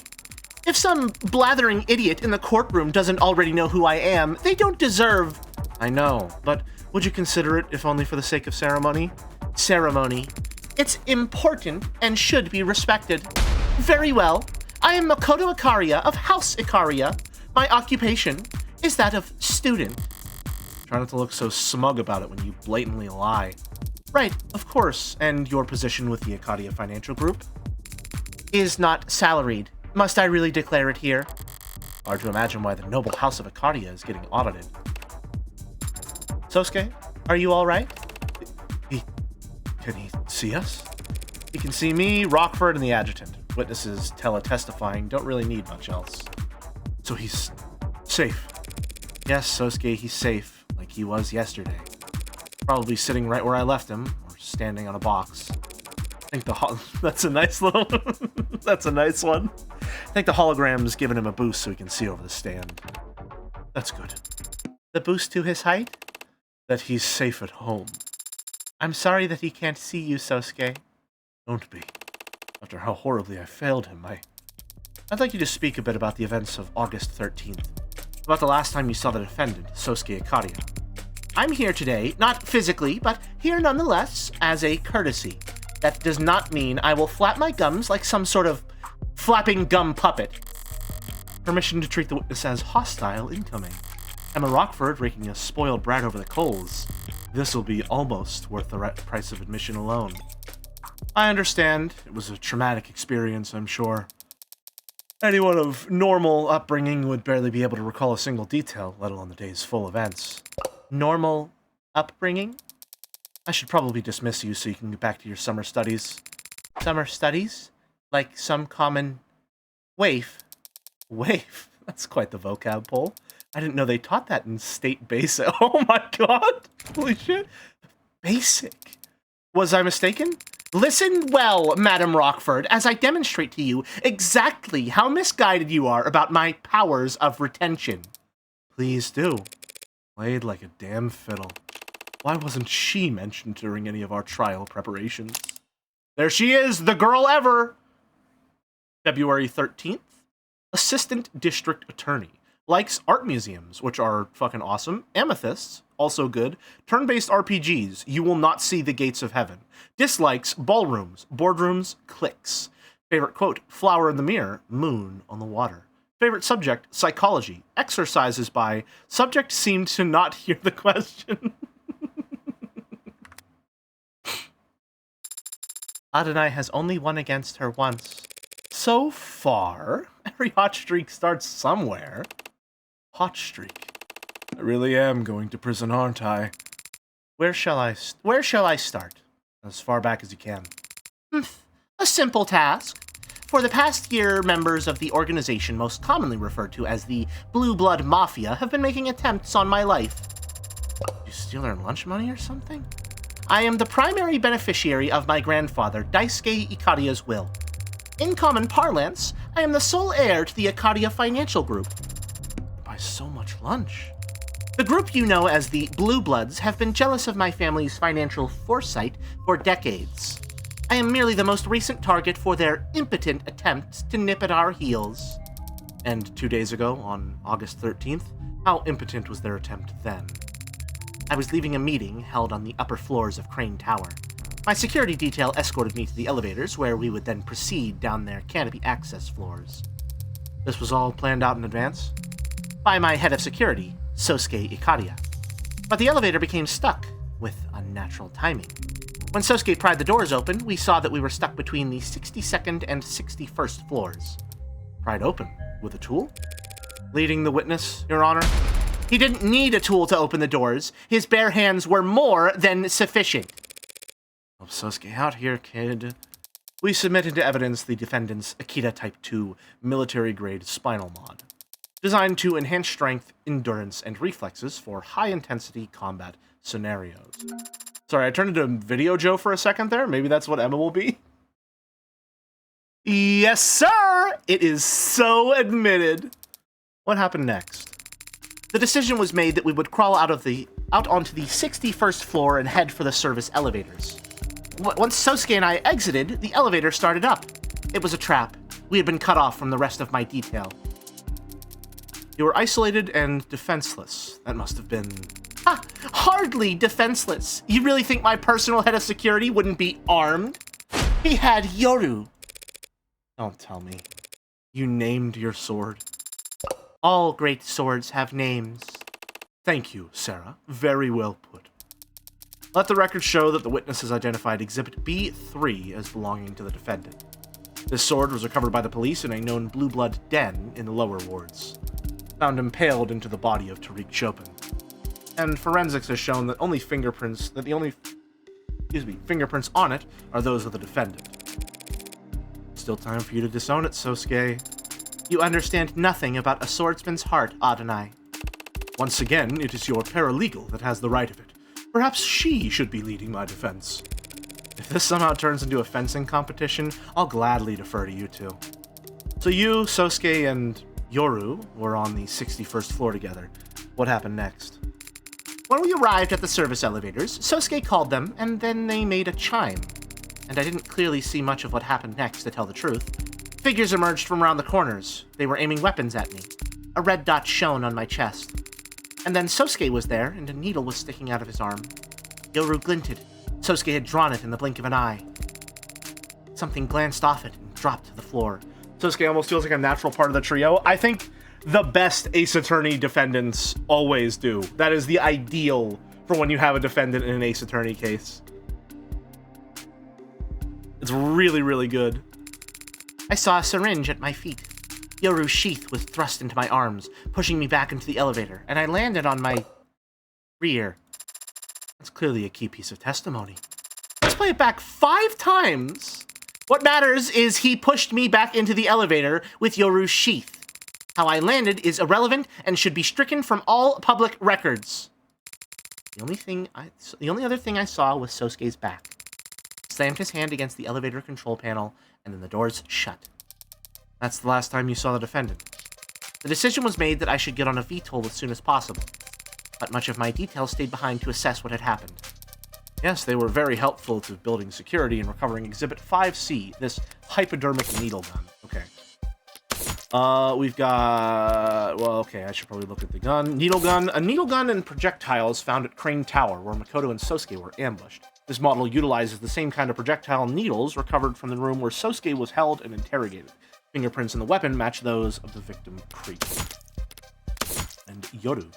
Bladed weapon found at the scene of the crime, impaled into the torso of the victim, Tariq Chopin.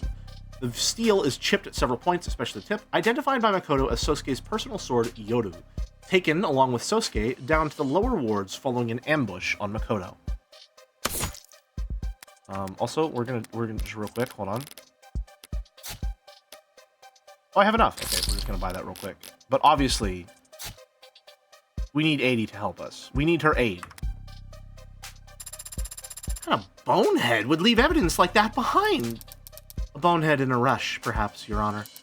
It does appear to have exhausted its gas canister, so it may have outlived its usefulness. I take it that this weapon is a match for the projectile needles found in the room where my client was restrained? Correct. Others exactly like them were recovered from the scene of the ambush as well. Makoto, did you see the faces of the men who attacked you?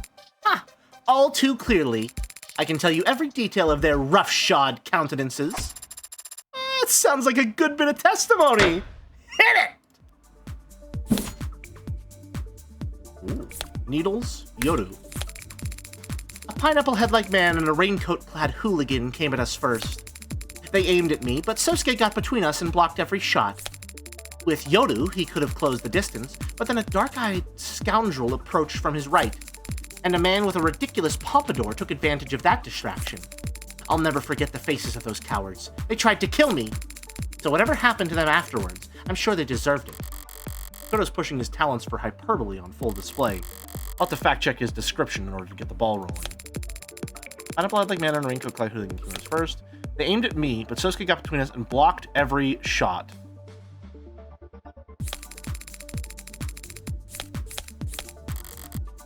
I think that's the one we're gonna call.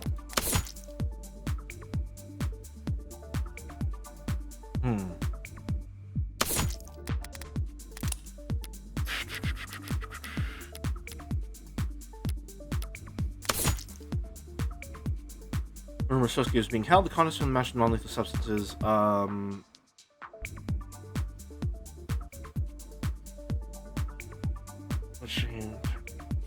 Just a heads up, you can see what parts you're actually calling when you hover over the thing. Is the guy with the pompadour the one guy Morgan killed? All four of them are the people. They match the description of all four of the people Morgan killed. Pineapple head-like man and a raincoat-clad hooligan. That checks out. They aimed at me, but Sosuke got between us and blocked every shot. Okay, that's correct. With Yoru, he could have closed the distance, but then a dark-eyed scoundrel approached from the right. And a man with a ridiculous pompadour took advantage of that distraction. I'll never forget the faces of the cowards. They tried to kill me. Okay, call. There we go. I don't know how I didn't see that. The needle. Obviously. Wanna bet? They couldn't have been trying to kill the witness. Not with non-lethal projectiles. They fired a lot of them. The witness doesn't weigh that much. Don't try it. This attack was clearly planned with the intent of capturing Makoto alive. Forgot to raise? Fuck! Oh, I'll get him next time. Meaning what? That four of this case's victims were actually soft-hearted pacifists? There's nothing soft-hearted about what they did to my client after capturing him, using tools they clearly originally planned to use on the witness. So they're sadists? I'm getting confused here. So is the defense, Your Honor. What matters is that the witness had identified the defendant's captors as the four blue blood victims that he's accused of murdering. Makoto did establish that much, but something about this attack still bothers me. Emma put Makoto on the stand specifically to identify the victims. Is it possible that the men who attacked them weren't Creek's pod?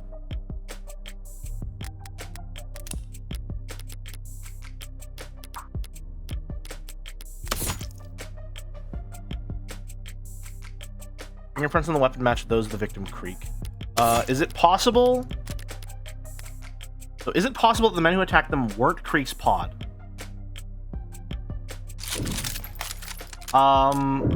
They were attacked by Creek's pod. They were attacked by some. Well, if their fingerprints on the weapon match Creek, if it's from the crime scene, or at least from the scene of the tower, and it has Creek's fingerprints, then Creek would have had to be there. So yes, they were attacked by Creek's pod. I don't disagree, Your Honor. The men who attacked Makoto and took Sosuke captive were the same ones that ended up dead that night. But two questions do occur to me. Why were you safe on that service elevator if Sosuke surely collapsed the very moment it shut? Wouldn't these men have pursued you by any means necessary? That is... I can answer that, Your Honor. When the police inspected the scene, they found that the control panel for calling the elevator on the 61st floor was broken. Smashed, in fact. The attackers would have had to manually pry open the doors to even attempt to chase after Makoto. And that would take remarkable modded strength. Well, I mean, he's modded, no? Did you mash the button that forcefully, Sosuke? I may have used more force than necessary. I wasn't exactly trying to hold myself back at the time. Yet the controls hard enough to break them. So the Blue Bloods couldn't pursue you further, and instead elected to take Sosuke captive. Sosuke in the hand is better than a Makoto in the bush. The head of Makoto's security would surely have made for an invaluable source of information for planning future attacks, were he made to talk. Are you denying that? No, but I would like to ask the witness one other question. Why did you get off the elevator in the first place? What are you... Hey, what I mentioned in the lobby earlier, that's... The mic's not be picking up on it for you, but from where I'm standing, I can't help but overhear my client groaning about how badly he failed you. That's not evidence or testimony, and so should be stricken from the record. But we get the idea. So was bailing out early the defendant's big brain idea? As head of my personal security detail, such a decision is ultimately his to make. However, that decision may have been influenced by his knowledge of the fact that I am not especially comfortable in enclosed spaces. What the hell are you doing? Are you trying to humiliate him? In part. I'm also trying to insult you. Had we simply waited, we would have remained safe, but I was not comfortable and felt very warm. So, it was not a tactical failure on Sosuke's part, per se, just an error of judgment.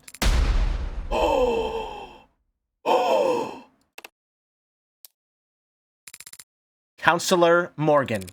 What's up? You can disconnect the call if... Ask me another question. Ask me about how bravely Sosuke defended me. Huh. So that's your angle. Can't all be as naturally gifted at extracting valuable testimony as spoiled brats as Emma.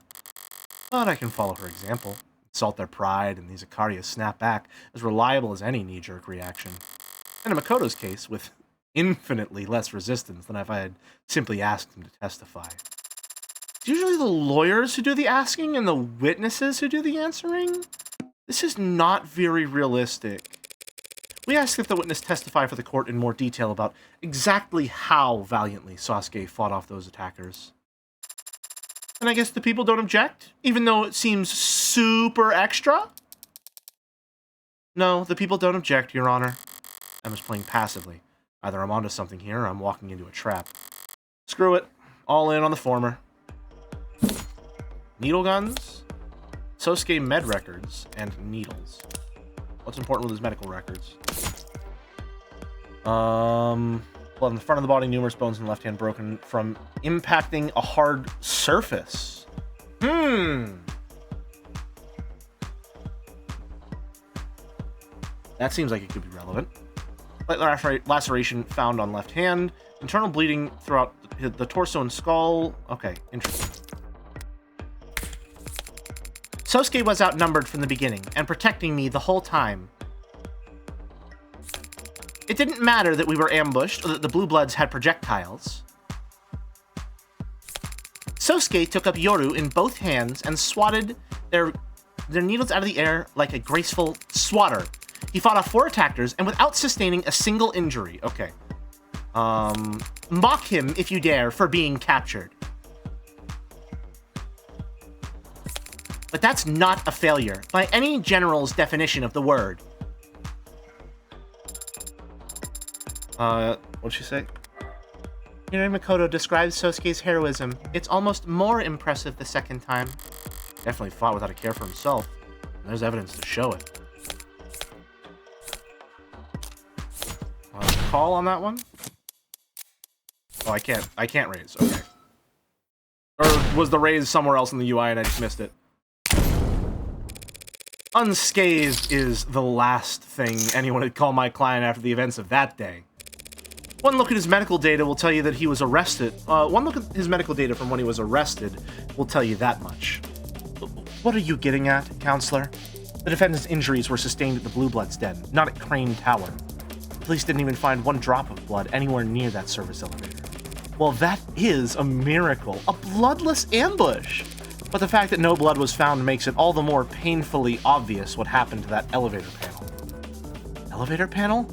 Oh, my client broke half the bones in his left hand smashing it up. Did you really? I might have. There was a lot of adrenaline at the time. Did you not form a proper fist? Was your wrist not in alignment with your forearm? As I said, Sarah, there was a lot of adrenaline. You deny that his medical records clearly shows his left hand was broken? Your Honor, what does it matter that the defendant broke his left hand closing that elevator? It changes nothing about the witness's testimony. No. It does contradict it. He said he didn't sustain a single injury, which means that either he's embellishing, which means his testimony is suspect, or something different from what we believe happened. Of course it does. How so? What? Oh. I was right, though. But I was right. But I was right. But I was right, though. But I was correct? Try to think before you speak, counselor. This adjutant has enough trouble staying focused as is. Well, it may be true that this wrinkle doesn't change the witness's testimony, but it does change the nature of the evidence you had him identify for the court. Katana? Yoru. Yoru. Its name is Yoru. We get it. Did you have a point to make, counselor? There's something odd about the katana that's been entered into evidence. Something that makes no sense given what we learned about the outcome of this ambush. Oh, does it? Have fingerprints from his left hand?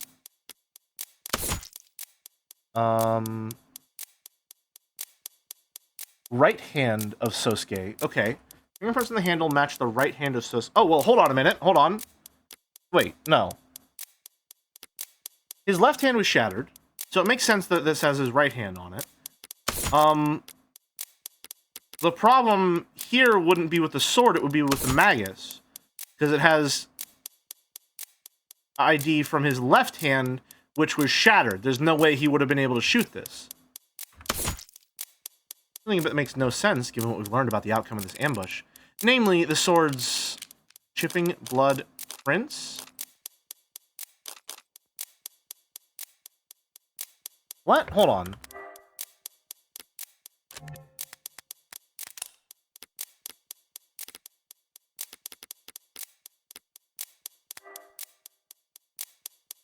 He spotted the four men who attacked him and said that Sosuke defended himself wielding katana Yoru with both hands. Makoto oh, okay. So the discrepancy here is that Makoto claimed he was wielding it with both hands, but we only have fingerprints from the right, meaning he couldn't have wielded it with both hands. Namely, the fingerprints that were found on the sword's handle. Fingerprints belonging to Sosuke's right hand. You're contradicting yourself, counselor. We've already discussed that it was your client's left hand that he broke closing off the elevator. There's nothing contradictory about him using his right arm to wield the blade. It can be like this. It can be like this because Sosuke has two hands. The people are correct. The sword found at the scene of the crime has my client's right hand fingerprints on its handle. Despite the fact that this witness just testified that Sosuke was swinging it with both hands. Okay, so I don't know why I was wrong then. I don't think I understand why I was wrong there. Because it does affect his testimony.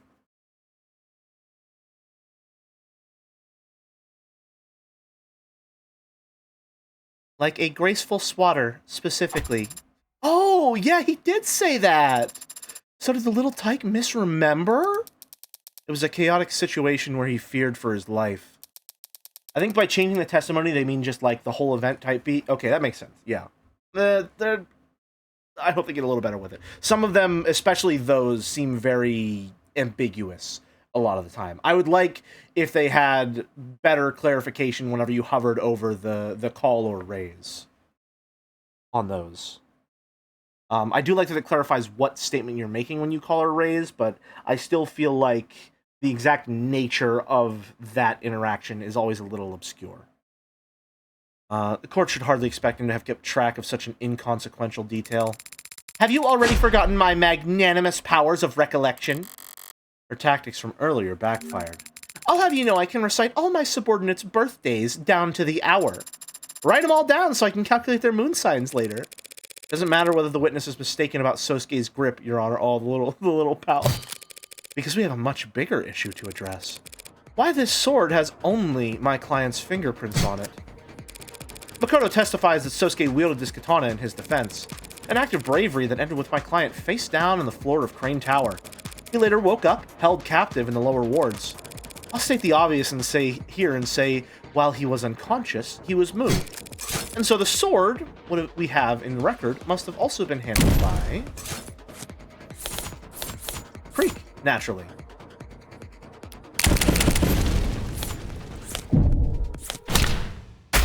Oh, nice! Nice fucking impact frame on that. Holy shit! That was cool. Our poor victim, Creek, of course. What do you mean? Sosuke was knocked unconscious at Crane Tower. That means that someone else must have brought his sword down to the lower wards.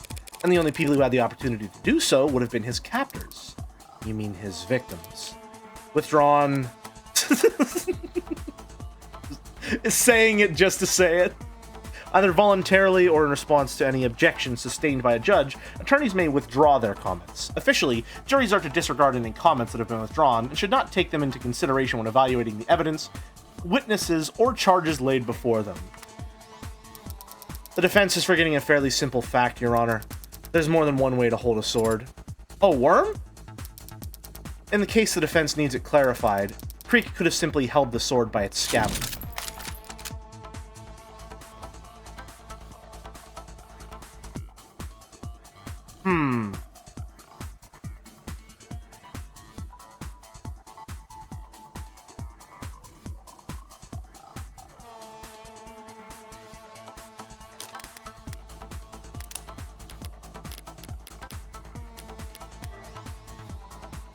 Claims that Sasuke pushed him into the elevator with Yoru's sheath.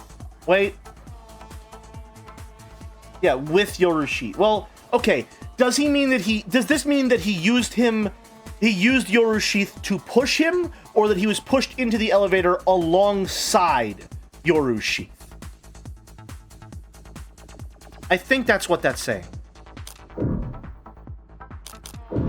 Raise. That's not possible, Your Honor. Makoto has already testified that Sosuke left the sword scabbard with him when he thrust him back into the elevator. Yoru's sheath was thrust into my arms, pushing me back into the elevator, and I landed on my rear. I see. And since it's a cursed sword that can't be resheathed until it's tasted blood... Yes, Your Honor, very well said. We would have found the scabbard at the Blue Blood's den if Creek and his men had taken it with them. Instead, I imagine Makoto took it home. You think he took key evidence from his own assault and kept it from the police? Of course I did! As if I would trust officers of the law to properly handle a family heirloom as precious as Yoru's sheath. Impressive insight, Adonai. But what does this actually mean? Is there some mistake with how the evidence was handled? No mistakes here. This is all done with intention. The intention to frame my client. Ooh. By putting his fingerprints onto a sword after the real culprit had already handled it. What a load of bullshit! And the crowd goes wild! Though it does make a certain kind of sense, because it's the truth.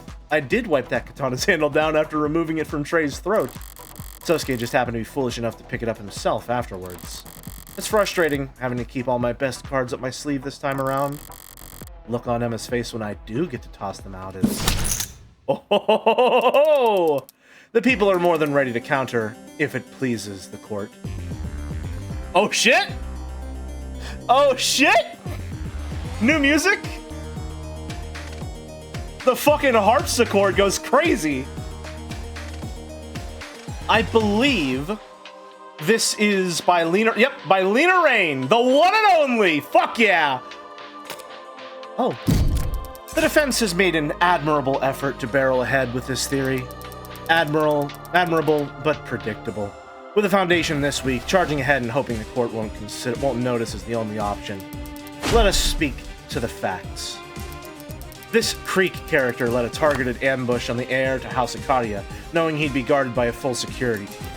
The Blue Bloods successfully sabotaged and intercepted Makoto's elevator at the precise floor they wanted.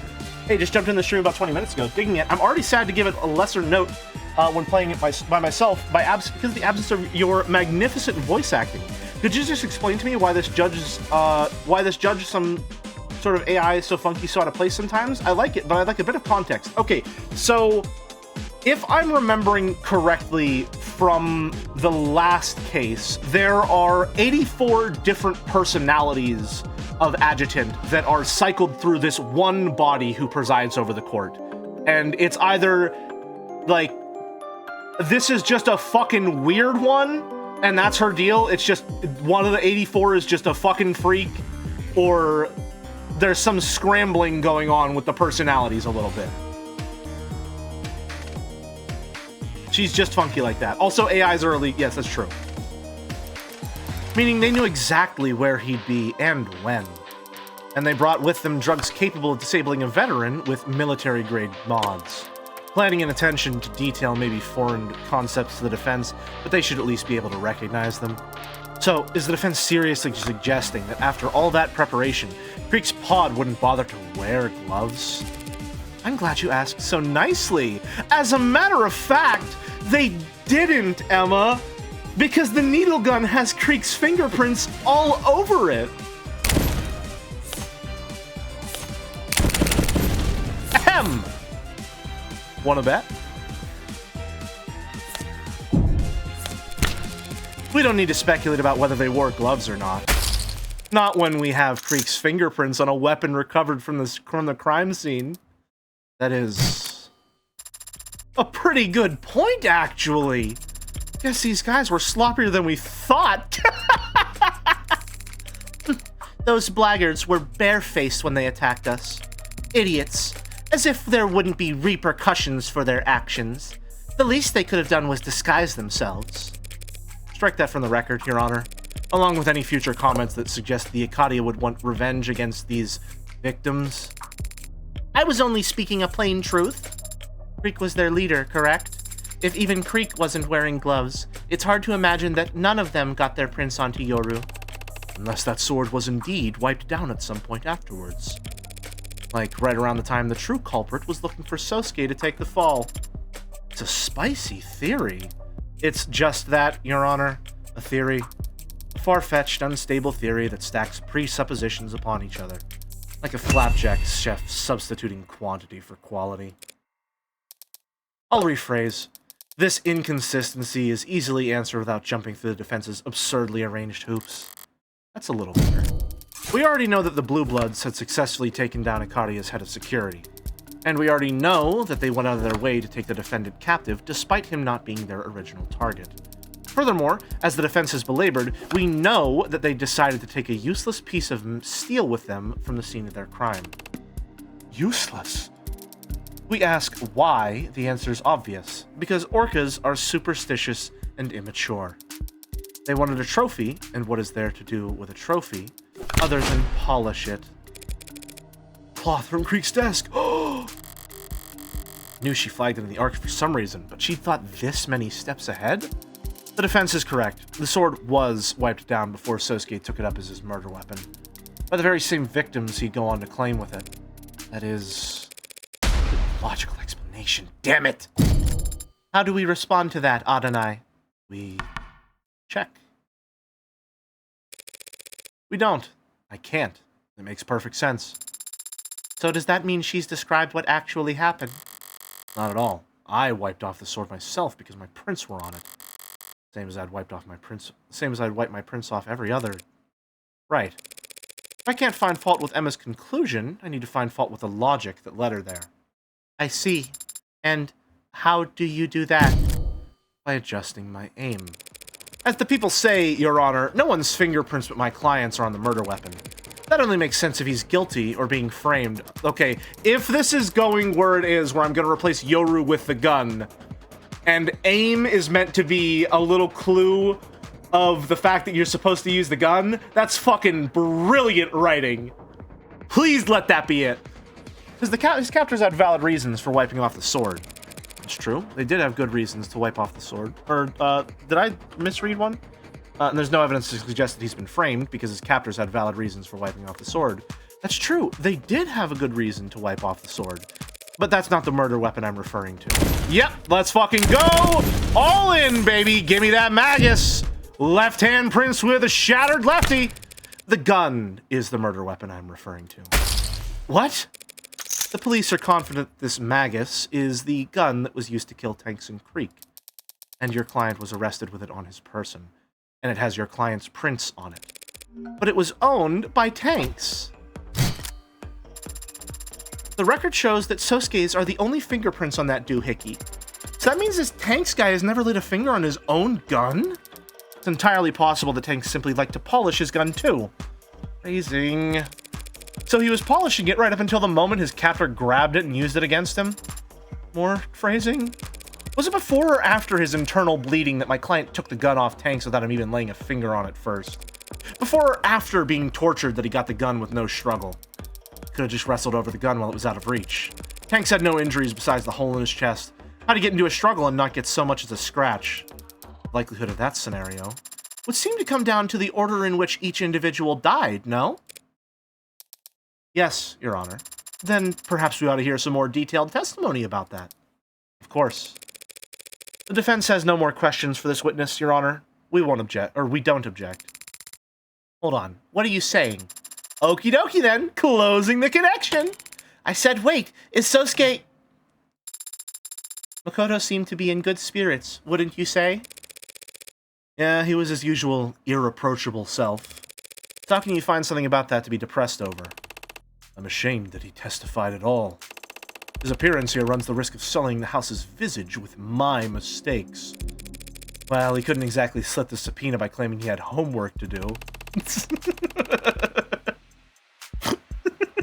Oh, they got a snort out of me.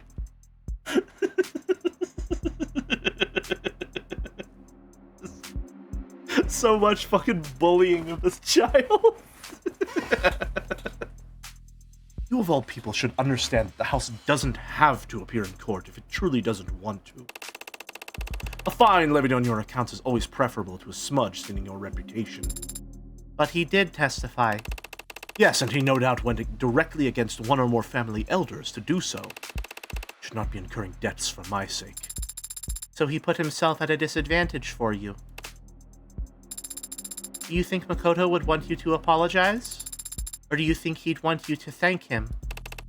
He's young. He doesn't know what he wants yet. Ooh.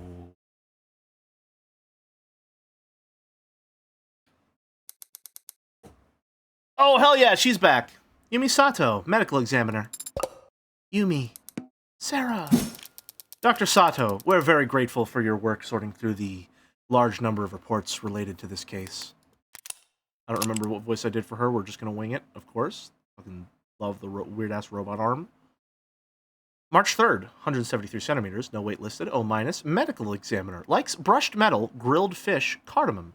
Dislikes frame interpolation, split ends, surveys. Splurges on live show tickets. Favorite color,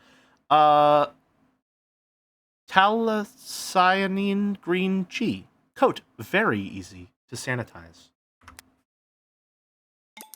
Whew, yeah, 5 bodies, all high priority, and my head underwater for a good while there.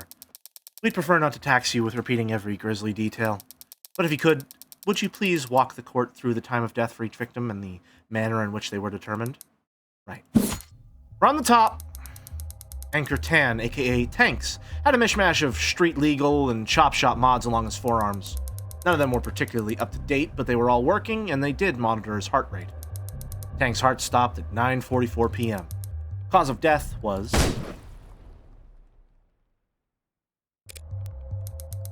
Slug had a hollow design, intended to shatter inside the target.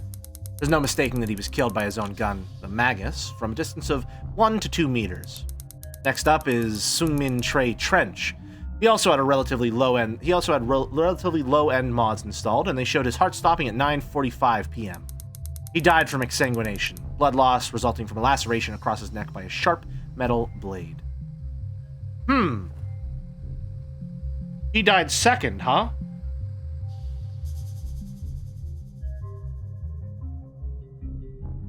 Interesting.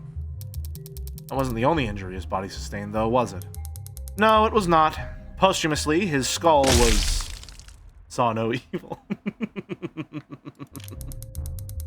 Heavens, Miller Smiles received a puncture wound straight through his jugular vein. Then the blade was withdrawn, exacerbating blood loss, and he was likely unconscious within seconds of falling to the ground.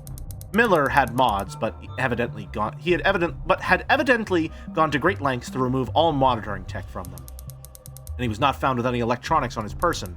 Using purely medical means, I narrowed his time of death down to a window of 10 minutes between 9:40 and 9:50 p.m. Fucking this stupid little fang. Even though I killed him third and he was second to die. That brings us to Creek. Yes, like Tanks, Lakers, Creek, Kristoff was shot once with a hollow slug from a distance of 1 to 2 meters.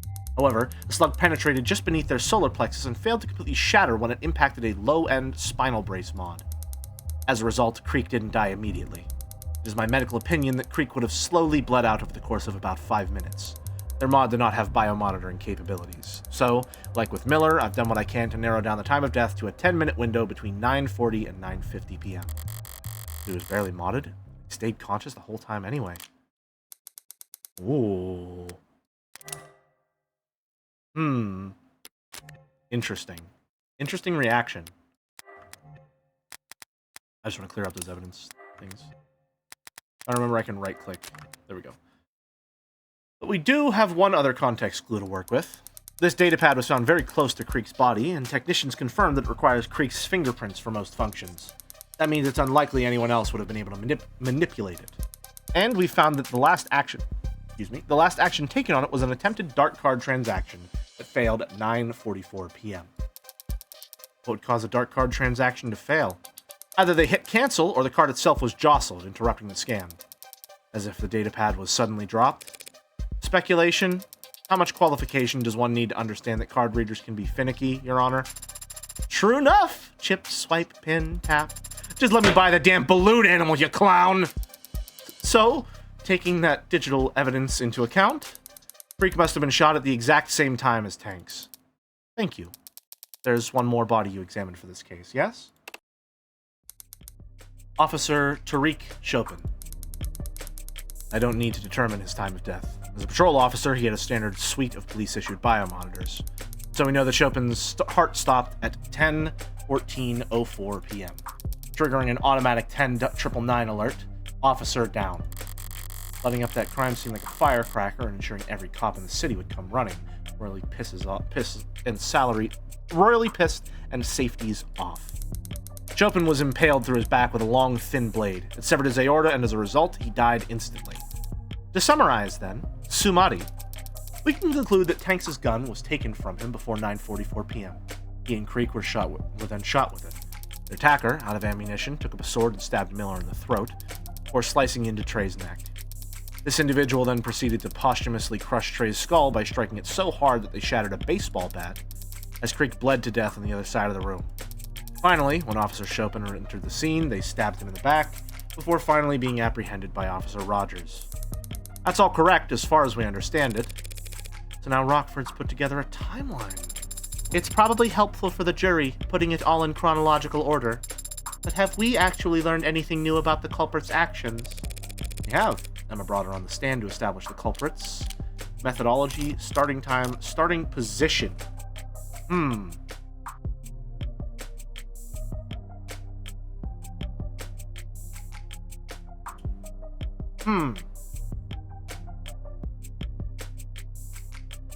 Not methodology.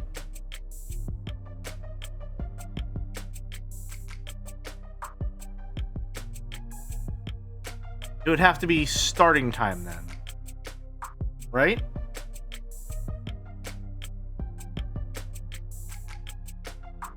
Do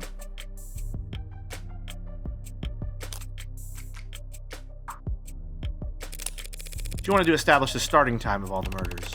Isn't that pretty, well, yes, okay. Okay, yeah, position. Yeah, no, I should have just gone with position in the first place. Correct, because Creek and Tanks died first, and they were both shot from within 1 to 2 meters. We know that the culprit must have started taking action right by the desk. and not by the door to the holding room. Indeed. So the likelihood that my client broke out from there is not very high at all. Check. Yes? An abundance of DNA evidence establishes that the defendant was indeed held in the other room. But clearly, he didn't remain there. His captors must have taken him out to question him in the main room, and dragged him in front of the desk where Tanks' gun would be within reach. You're the one who's reaching. You have evidence to the contrary? A better explanation for how he got out of where he was being held? Can't exactly propose that the real killer set him free as a scapegoat. The forensics are clear. My client was gagged and bound in that room. I'm a window shopping Mega Man merch with my mom for 30 minutes, didn't make me miss all the lore. Oh no, the trial has started. We're pretty deep in it. Sorry. Was, but clearly they had to cut him loose to question him. A mistake that ended up costing him their lives. Do you think that's true, Sosuke? I'm not positive, of course. My body is telling me that I was held in that room for some time, from the time I woke up until I got myself free. Emma's theory about the Blue Bloods being dumb enough to let Sosuke near a gun isn't perfect, but it's still a theory. I don't have jack shit to counter with because not even Sosuke knows how I let him out. If the defense has no objections, then they'll just have to take this L and meekly move on to their cross-examination. Adonai, that made you sound very feeble. I developed a habit of using we when I'm winning. Fix it. Of only using we when I'm winning. Fix it. That made us sound very feeble? Why do I have to get roped in?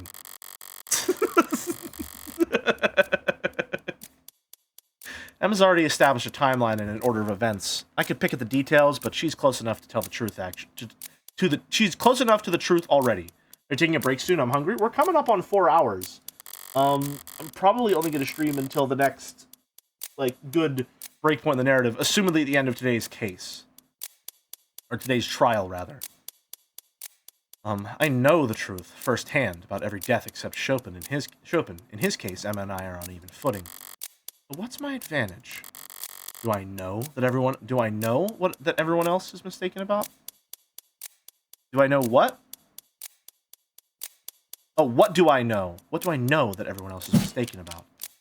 Cause of death, the timing, or the murder weapons? What? Huh?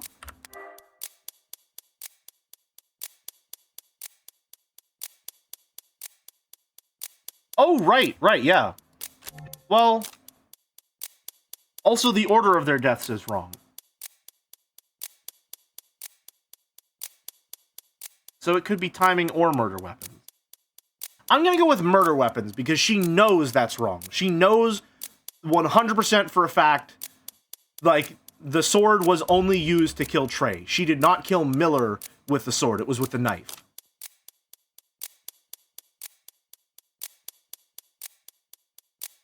We know they died and then we pulled out the knife long after. Incorrect. Miller pulled the knife out himself, which is what caused him to bleed out so fast.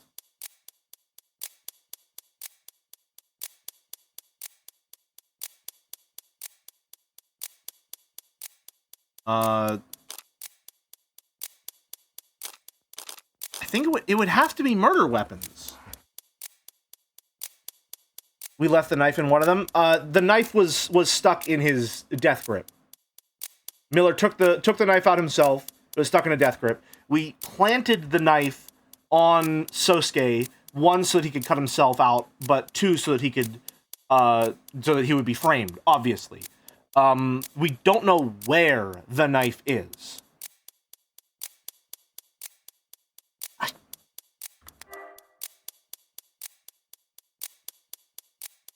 So what's my advantage? What do I know that everyone else is mistaken about? It would have to be the murder weapons.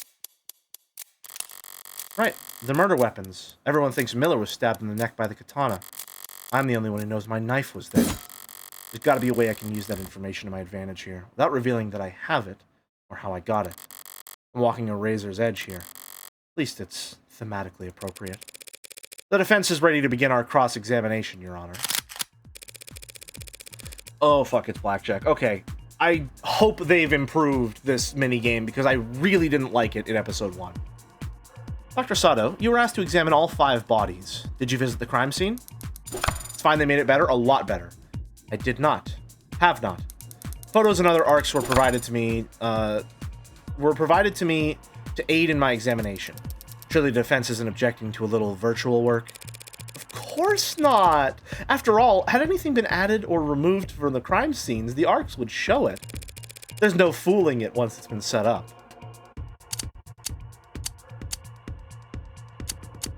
So it would have to be blade wounds. Right? Victims Trey and Miller were both attacked with the blade. Exactly how fast did they die? Trey had his throat slashed, and blood found on his hands suggested he had time to reach up to his neck in response. But he would have quickly stumbled back and collapsed onto the floor, dead. Miller wouldn't have lost much blood at the moment his neck was punctured. For that kind of wound, the weapon acts as a stopper. Once that stopper was removed, he would have lost consciousness in mere seconds. And while the blade was still in his neck, it was there for more than a second, he too would have reflexively reached up, presumably to try and grab the blade. Is there proof he grabbed the blade? Yeah, I mean, that would be a pretty obvious one, right? Is there proof he grabbed the blade?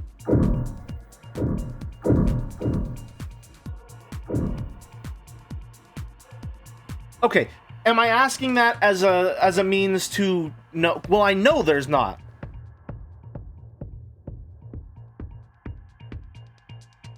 Well, here's the question.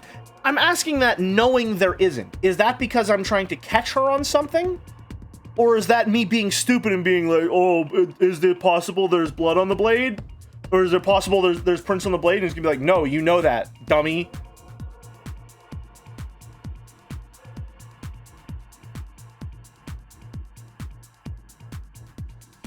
You're using her to get information you need.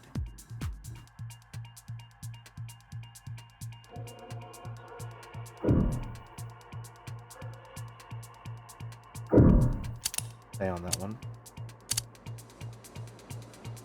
Gunshot wounds. We're not too concerned about the gunshot wounds. I think Chopin's cause of death, maybe? I'll ask about that. Could you speak a bit more about the manner of Officer Chopin's death?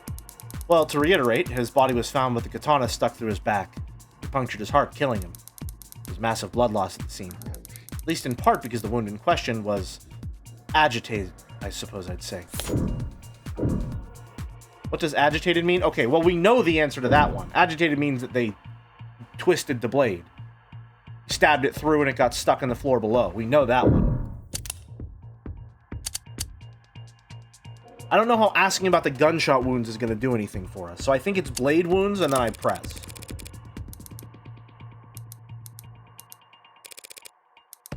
Is there any proof he grabbed the blade? Is there any evidence that he tried to grab the razor-sharp katana lodged in his neck? He had his own blood on his right hand, but there were no cuts on it, as he grabbed the knife's handle, not the sword's edge.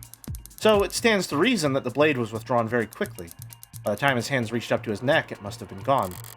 One of the many small inconsistencies with this katana theory that I can shine light on. Will that be enough? What's the plus mean? Okay, yeah, plus means press on that. Stabbing Miller's neck so precisely and so fast, that would be quite the feat of swordsmanship. Okay. Stating a conclusion, Your Honor. Comments withdrawn. Quick as a blade. Have you ever seen a stab wound like the one that killed Miller inflicted by a long blade? And wielded in one hand by a man experiencing heavy blood loss? No, I can't say that I have. Now, whether that maneuver is impressive or improbable, well, I'm a doctor, not a fencer. And Sosuke doesn't own a rapier. Does the katana fit the puncture wound? Okay, surely they would have tested that. Did you find that the stab wound on Miller's neck fit the sword that the police recovered? Approximately. That doesn't sound conclusive. The entry wound is slightly smaller than I would expect for such a precise stab. The sword hand must have barely trembled, but it's within tolerable ranges. Furthermore, DNA on the tip of the sword is a match for Miller. Damn it. Just because I happened to drag it across where his blood had dripped. And, of course, there isn't any other implement at the scene that fits the wound better. No, of course there isn't. Okay. Okay, well, we've already pressed it 4 times now. I feel like pressing it a 5th time is the wrong thing to do. But it's also, like, the biggest thing that we can find. I don't think the gunshot wounds are going to tell us anything. Those are really, really conclusive. You can just ask these and not be punished. Only punishment is a wrong press. Okay. That wasn't how it worked before.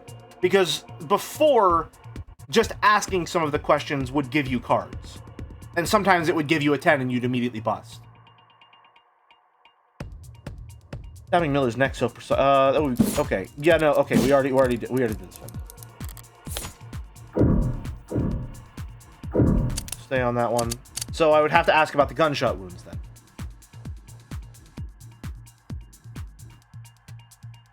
I guess? 2 individuals suffered gunshot wounds. You found that both matched the Magus firearm that's been entered into evidence? I did. Shrapnel is by nature unpredictable, but the scale of destruction does make it pretty hard to mistake for anything else. Didn't exactly learn anything new here. Couldn't the shrapnel have been there? No. So it's got to be Chopin's cause of death. What does agitated mean? Okay, well, we know this one, but what do you mean by agitated? Honestly, as though after impalement, the blade was moved around inside the wound, as if it had become stuck and someone was struggling to remove it. London mentioned that Sato found this wound odd, but to hear her specifically say the blade had become stuck, that's interesting. Thank you, Dr. Sato. I think I can speak for us all when I say that I found it very enlightening. Ooh, blackjack. Okay. Yeah, that's much, much, much better. Maybe I just felt like I had a handle on it, but that seemed much more coherent. I still feel like a lot of that is just sort of feeling around. That's the name of this. It is! You'd be surprised how rarely I get that at the casino. Mercifully rare of a mention. Dr. Sato, you just testified that Officer Chopin was impaled from behind. Did this occur on the spot where his body was found? Yes, it did. The body shows no signs of being moved. I'm curious then. What was there for the sword to get stuck on? Huh? Well, if Chopin was in the center of the room, standing upright, I mean, it wouldn't have gotten caught in the air, right? Bone, perhaps? Surely you examined the wound inside and out. Did you see marks on his ribcage where the blade had caught? No, I didn't.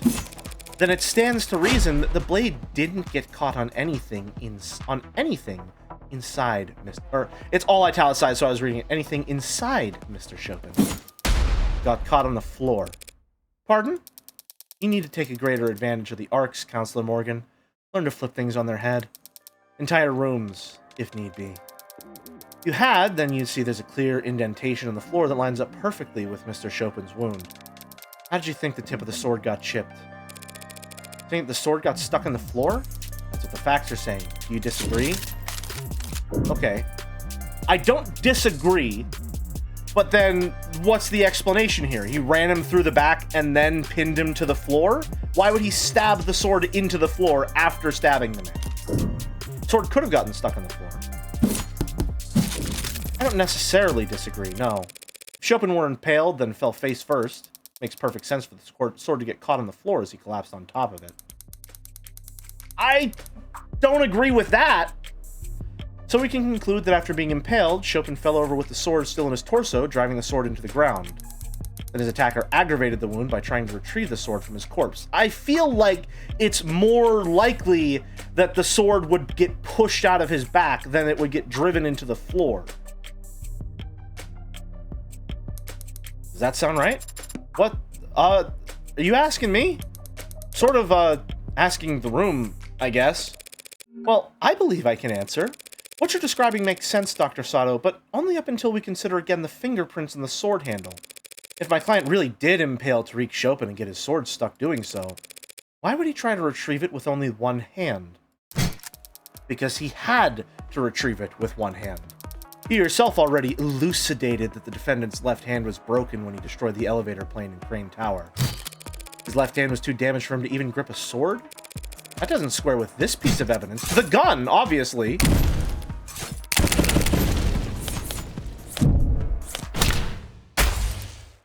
The magus?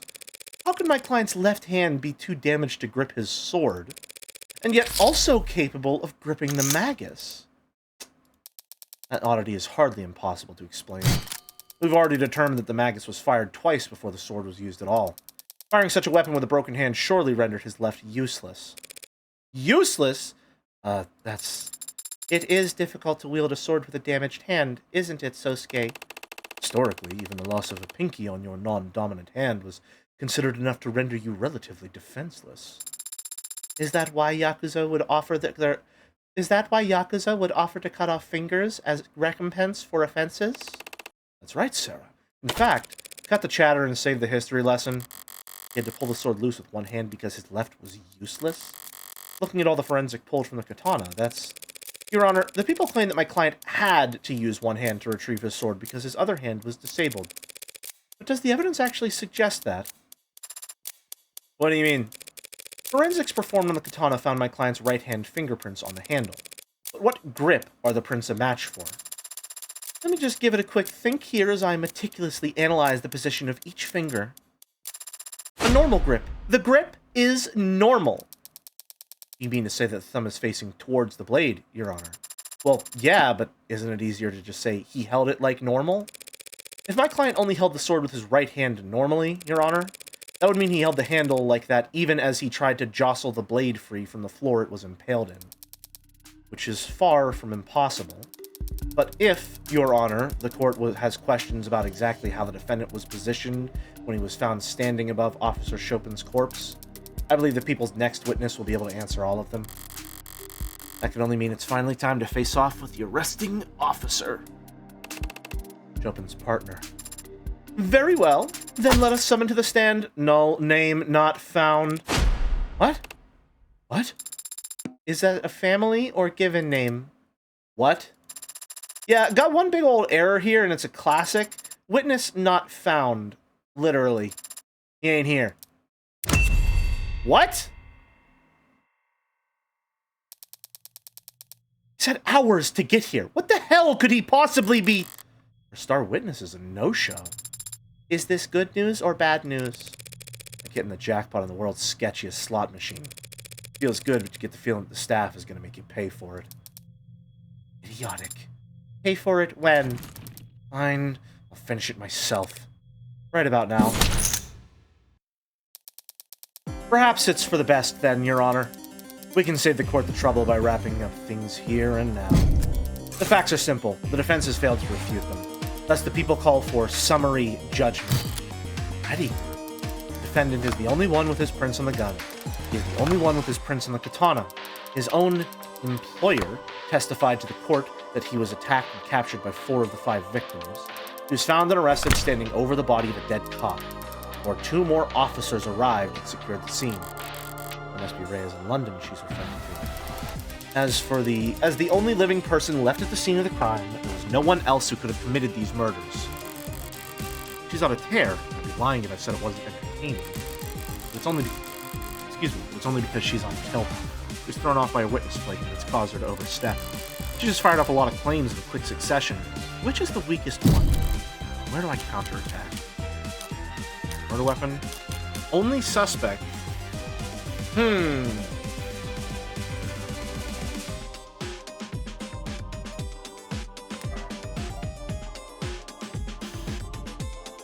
So, only one with prints on the gun. True. Only one with prints on the katana. True. His own employer testified to this court that he was attacked and captured by 4 of the victims.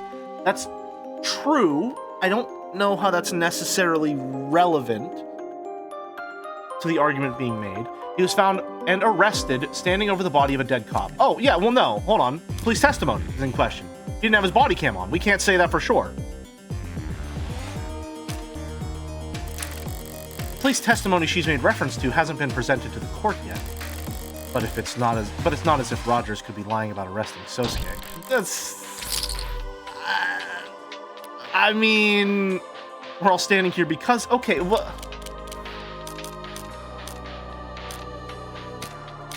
I would like elaboration on what exactly these mean.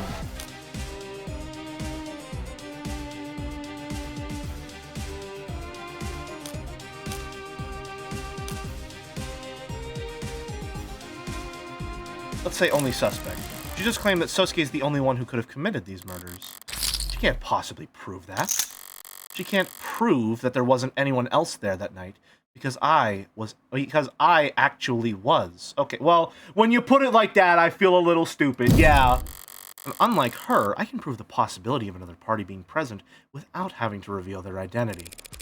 The people are mistaken, Your Honor. My client wasn't the only person there that night. And there's evidence to show it. Oh yeah, of course. The dark card, naturally. Who do you think was going for the transaction there?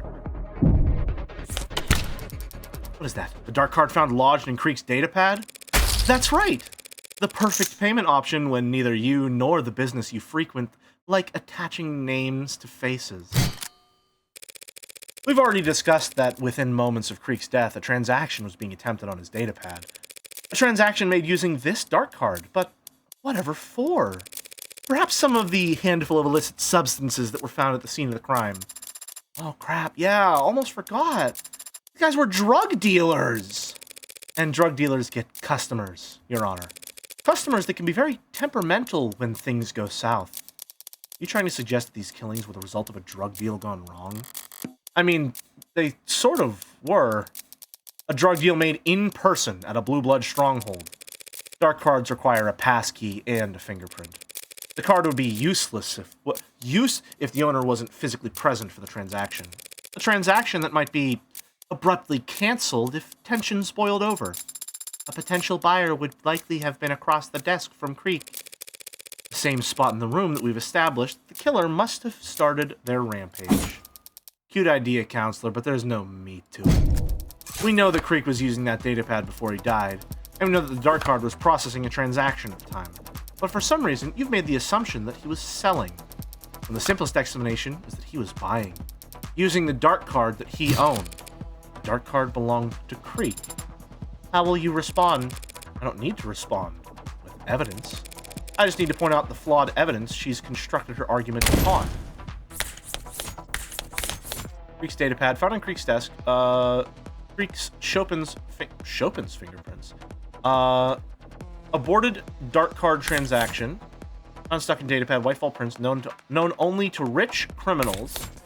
Leader of Blue Blood Front. Face ID by Makoto. Second shot. Second to last dead. I mean, it would have to be the fact that the transaction was aborted, right?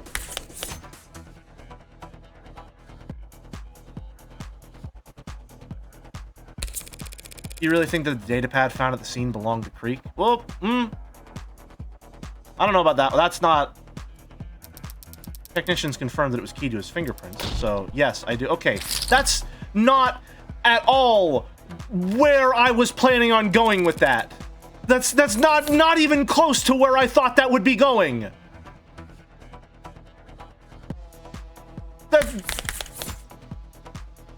Ownership of the datapad does not make any sense for that being the objection to make with this flavor text on this piece of evidence. That doesn't make any sense at all. Okay, then I guess it would have to be the dark card, known only to rich criminals. I guess the dark card?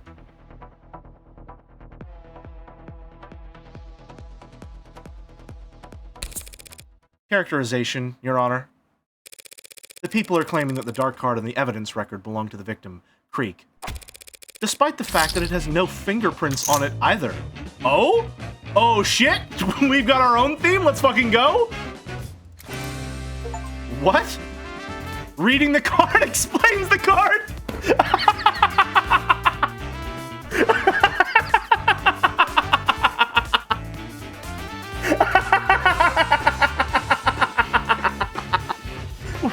What? If that dark card had belonged to Creek, he would have had to insert it into his datapad with his teeth. Yuck. So who did the dark card belong to? Perhaps a customer who didn't like his prices?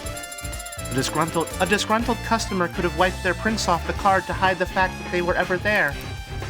absurd. If a customer brought that dark card with them to the crime scene, why the hell wouldn't they take it with them when they left? It was stuck in the data pad. They could have just pulled a little harder. They could have taken the data pad with them. Who would leave behind something that valuable? That card is worthless to everyone but its owner, to whom it could be priceless. Why would they choose to leave it behind? The answer to that is simple, if I'm honest. We're discussing the possibility of a deal gone south. What could cause that in the first place? Aggressive negotiation tactics? Or negotiating tactics? Or a customer who couldn't pay? What are you... This customer could afford a dark card, and yet they couldn't pay. Hold on. You're trying to say all these deaths, all this carnage, you think it's all because their card got declined? Hard to live down that kind of faux pas. Murdering 4 or 5 people in order to skip paying your bill is pretty aggressive, but if you need your fix... Was there any indication that contraband was taken from the scene of the crime? Your Honor, that is difficult to say. Without knowing their inventory before the crime occurred, we cannot rule out the possibility. Was a little lackluster of a pushback. Is she really that thrown off by this witness playing hooky? Well, I hate to do this because I love spending time with you all and having a physical body and being ensouled, but it does seem like I have to declare a recess while we wait. The judge would be absolutely agree with going postal for getting your card declined being understandable. Yeah, absolutely, 100%. Yeah, she would. Perfectly reasonable, Your Honor. That's the most romantic thing I've ever heard. What? Court is now in recess. All right, we're at 4 hours. I don't think... Is there a reasonable stopping point within the hour? For those who have played, is there a reasonable stopping point within the hour? No? Okay, then we're going to stop right there. That's as clean of a stopping point as we're going to get.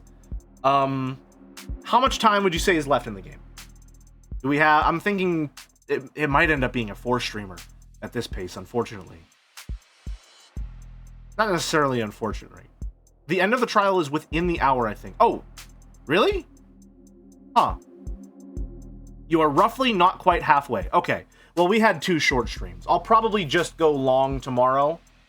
Or I guess maybe we'll see how we feel. But I have, 2 streams left this week. Either way, we're gonna cut it there. So thank you very much for watching. Is there anyone that we can raid? Is anyone live right now?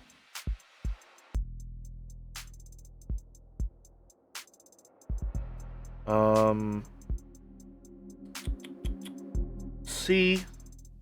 Had fun, great work. Thank you very much for watching. Appreciate you. No one I'm following appears to be live, so I think we're just gonna call it there. Thank you for the stream, Autonight. Not even using my own Jelly Channel TTV branded robot emotes? The disrespect! I'm wounded!